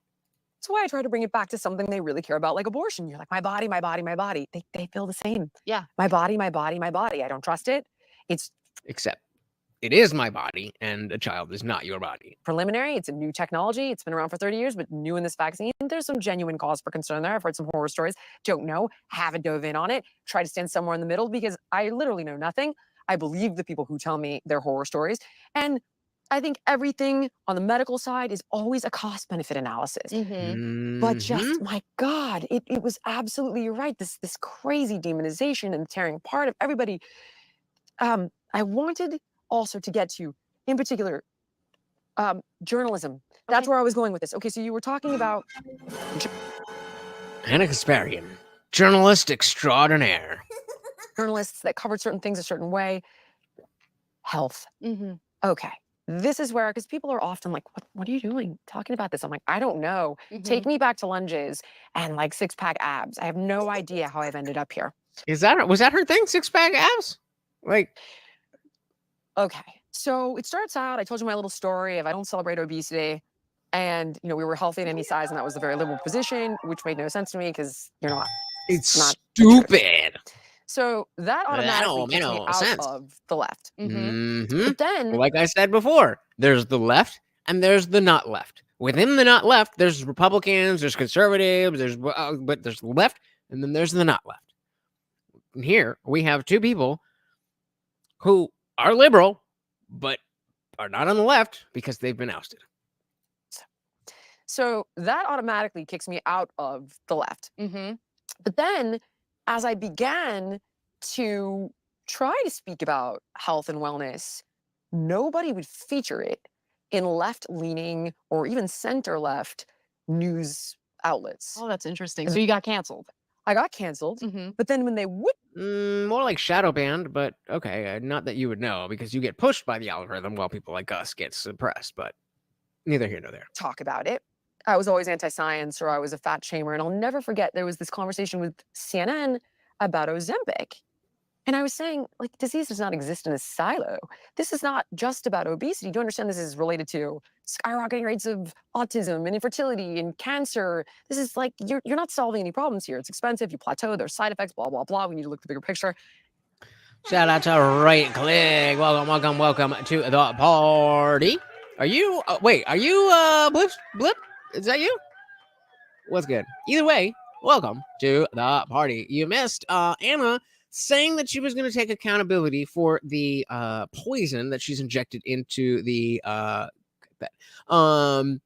poison that she's injected into the landscape, and talking about why it's all wrong, but being very careful about taking any ownership of what she's done. I'm hoping we get some accountability. I think she said, there was like what? There was one thing that she said about, I don't even remember now. It was about like 10 minutes of the thing ago. So probably like 40 minutes ago. But there was one thing she said. But other than that, she's just been saying, yeah, the left does this and the left does that. It's like, bitch, you're the one.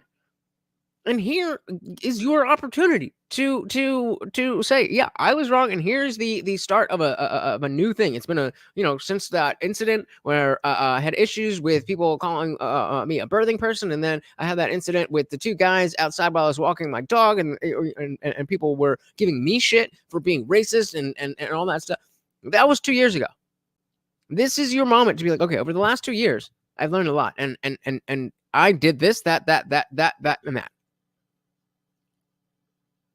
And she said she was going to do that, but we haven't seen it yet. So we'll see. Either way, it is good that she is acknowledging these things publicly because of how many people do follow her and are now going to be willing to engage with these ideas.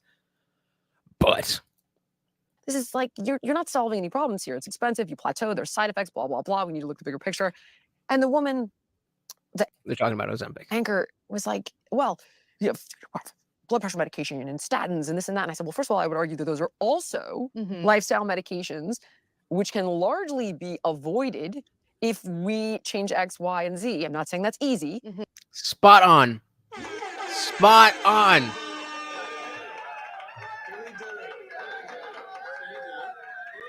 If you watch the Dave Smith and Chris Cuomo episode of PBD, where exactly what Carl was saying, that he was like, yeah, hey, we'll talk, and we didn't know, and the experts didn't know. It's like, motherfucker, we did know. We said this, and you said no, and you said that was bad and racist and this and that. Well, we were just listening to the experts.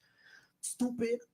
Spot on, sir. Can largely be avoided if we change X, Y, and Z. I'm not saying that's easy. And she like, well, that's why we have science. I mean, Scientism, the greatest foil to being secular and being a reasonable person. Scientism. Stay away from scientism. Like, well, that's why we have science. I mean, so look, I do hate that kind of thinking. Like, high blood pressure is hereditary. Source? So is high cholesterol. Where's your source? You can impact those things. And if you can't, then yes, get on the medication. 100%. I mean, both my parents have high blood pressure, high cholesterol. I remember the first time I got a high cholesterol result back after doing, my lab work or whatever. But did you have a calcium score? I don't remember, to be honest with you. Did they put you on statins? No. Okay. Yeah. I was in Because college. before you do that, get a calcium score. Yeah, no. Right, stay on target, ladies. No. We've been doing so good. We're over an hour in, and you've been very on topic. Let's not get into like, oh my god, and I had this much, and keep it on. Let's go. I was in college, and at that time, I just wasn't. I was eating healthy, but I didn't take into account that both my parents have cholesterol and it's hereditary. So I should be a little bit careful with some of the foods I'm eating, like eggs, for instance. I loved eggs. So nuanced, though. It is. It is so nuanced, and you can forget it. I'm not going to interrupt you. We'll have a separate conversation about that. Yeah. But it's actually a very small percentage of the population, and yes, it is genetic, that can absorb cholesterol from their food. It does happen, contrary to popular belief. And I have a great episode with Dr. Arthur Agatston, who created the calcium score, that I will send you. Okay. Please go on. Go on. But,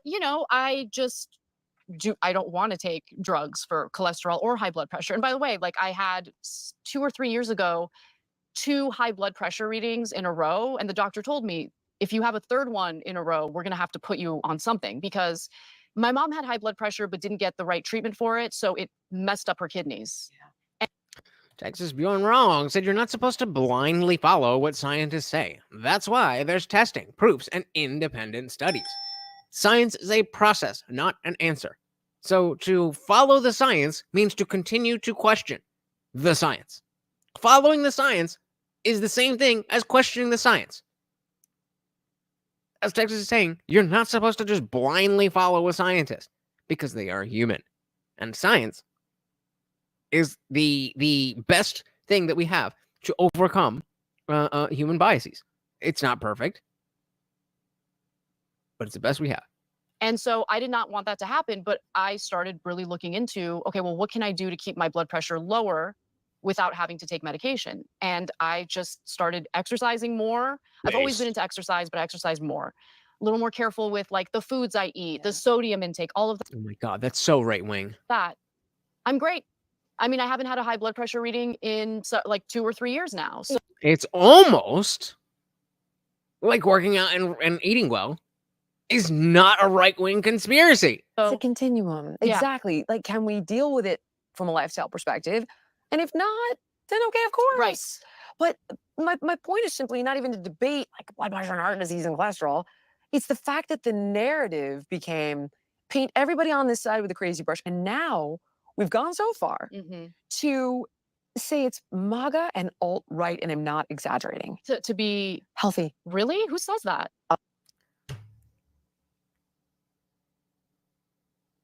This is exactly. What do you mean, who says that? What do you mean, who says that? What? This is what you do, Anna.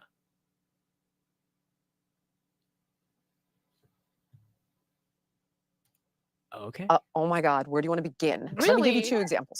That's insane. This one, I'm telling you, everybody's got this. Like, okay.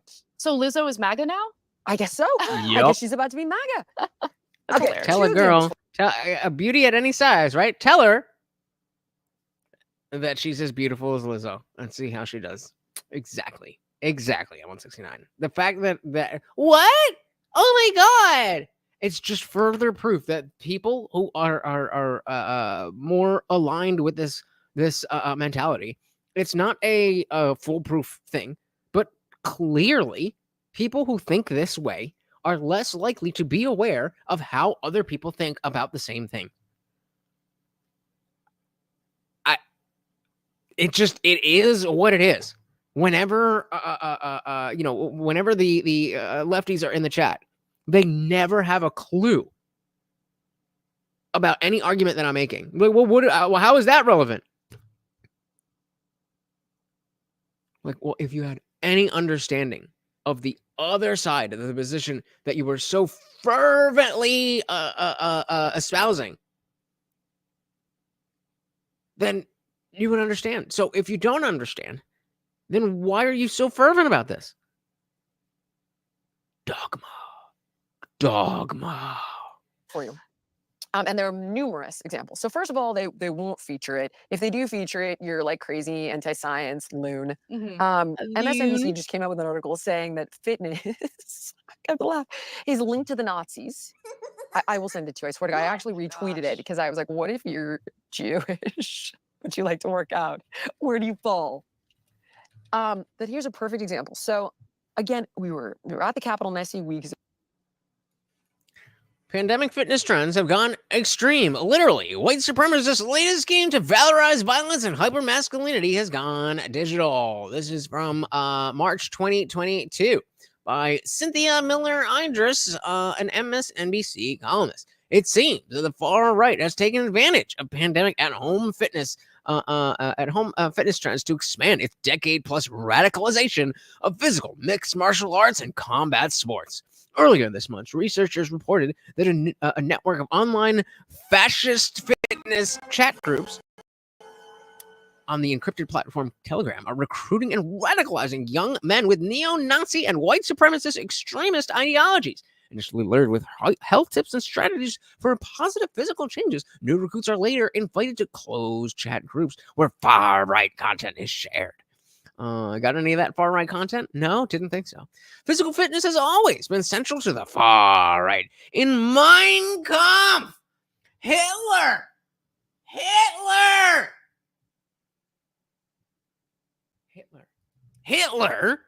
fixated on boxing and jiu-jitsu, believing they could help him create an army of millions whose aggressive spirit and impeccably trained bodies, combined with, quote, fanatical love of fatherland, would do more for German nation than any other, quote, mediocre tactical weapons training.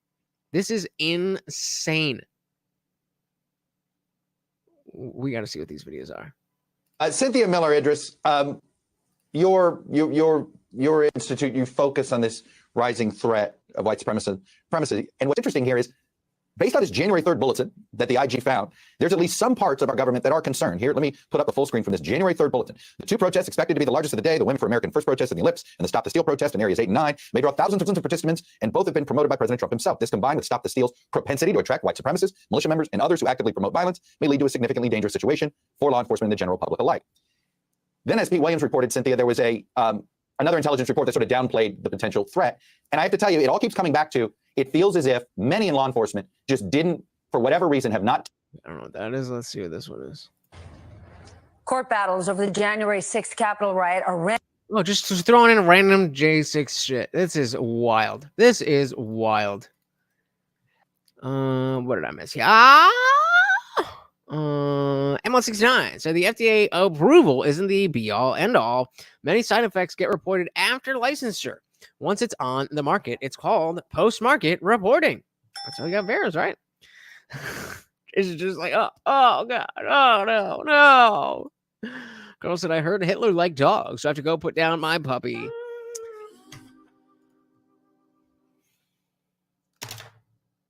I'm sorry, bud. He perked up. He was like half asleep, and he sleeps like with his eyes like a little bit open, and he perked up. I was like, sorry, bud. And he perked up. Oh, we're going down. You've got to die. All right. Just kidding. Yeah. There we go. All right. Let's finish this up. We are definitely not going to make it to the end, but I was like, what if you're Jewish, but you like to work out? Where do you fall? Full Nazi. Here's a perfect example. So again, we were at the Capitol Nessie. Oh, I meant to say, yeah, I use this all the time. Because people will talk about, so many of the socialists were atheists. And I'm like, yeah, well, a lot of the socialists also wore shoes and brushed their teeth. So that's a stupid argument. Because I was with a group of MDs from Harvard, Stanford, and Johns Hopkins, PhDs, health advocates, giving a Senate hearing, testimony in the Senate. Long story short, nobody picks it up, but the Daily Mail, Page 6, Fox, all of Fox, New York all Post. of Fox, Fox and Friends, Jesse Waters, Gutfeld, Megyn Kelly, Joe Rogan, Tucker Carlson. I'm like, I gotta call Bill. I need Bill to talk about this. Nobody else, except The Atlantic, who then came out and said, MAGA meets woo-woo. It was MAGA meets woo-woo. Wow. I said shit. Me too, Ed. I like it. Totally nonpartisan. It had no other intention except to try and root out some of the corruption between big food, big farming, big pharma, big insurance, the fact that we have 10,000 chemicals in our food and 400 in Europe. How? Shout out to RFK. Who do you call that MAGA? What am I missing? Why are they doing this? Because they want you to think that anything that they don't like is evil. They make Trump equals evil. MAGA equals evil. Therefore, anything that equals Trump or MAGA is evil. That is it. That is it. You want to think it's some, crazy conspiracy. It's just a not that crazy conspiracy. They want power, so they convince you that anything that is not aligned with their power is evil. And half the country has been falling for it for so long. Thankfully, people are waking up. But this is only just beginning. I hope to see Anna, kind of break out and lean into this. I don't think she will. But I really hope that she lets herself explore this and maybe see how wrong has she been. Because imagine if legitimately she really did, like a kind of a Dave Rubin thing, but organically. I think that she's not a grifter. I think she really believes the things that she said, and she's just been wrong about a lot. Hey, shout out to Texas, Bjorn Rons, and one more from Morty. Let's give him two. Thank you. So very, very much. But yeah, I mean, that's what they think, right? That's what they think. To live, you must be evil. It don't make no sense. But yeah, I hope to see. I hope she does more of these. Obviously, Jillian Michaels is very entry level. But go dig into this. If for no other reason, then hey, I'll fucking watch. We'll all watch. We'll all be glued to the development of one of the biggest left-wing streamers, or I don't know if we call her a streamer, but the biggest left-wing pundits on the internet. I think we would all be in favor of that. But what I expect more so is that she's going to, kind of just move a little bit more to the center left as opposed to the left, and then end up there. But all we can do is hope, right? All we can do is hope. Carl wanted to be the last one. All right. Thank you. One more before bedtime. We can definitely do that. Thank you so very, very much, guys. You are amazing. I cannot tell you how much these blessings mean to me. And I don't have words, guys. Thank you so very, very much. All of you that are members, I really hope to see you in the after party, guys. Let's go hang out, and I want to hear from you directly. Instead of just being in the chat, you're on screen with me and everybody else. Let's do it. It's a grand old time. And on Carl here said, as Bill Maher said, there's too much traffic, so he's pro-death. That was a joke, but there's truth in it. I believe it. Big shout out to all of our donations. Thank you guys so very, very much. I mean, I'm at a loss for words. I'm at a loss for words. Look at all of this. You guys are amazing. Thank you so very, very much. Guys, remember, this is a free show. It is an absolutely free show. There is no cost to entry. But obviously, life costs money. And so everybody who is being highlighted here, you are the ones that are making this possible. And a big, big, big shout out to, of course, our sponsor of the stream, the Funkmaster General. As always, thank you so much. But each and every one of you are amazing. I really do appreciate not just the money, the time that you're spending here. Like I said, we're building something. We're building something real, and it does take time. But we're doing it right. And with you guys here, all it's going to take is time. So keep on coming back. Hit that subscribe, ring the bell, make sure you are here. Let's have these conversations. Let's do this fucking thing. And I think we can do it. So thank you again. I really do appreciate every single second that you guys spend here, whether you spend money or not. Being here means so much to me. So thank you. Once again, this is Morty, and I have been your host, Lutch, aka the Indian Jesus, here to resurrect the second coming of common sense. I better see you all, the members in the after party. Until then, we are out of here. Peace.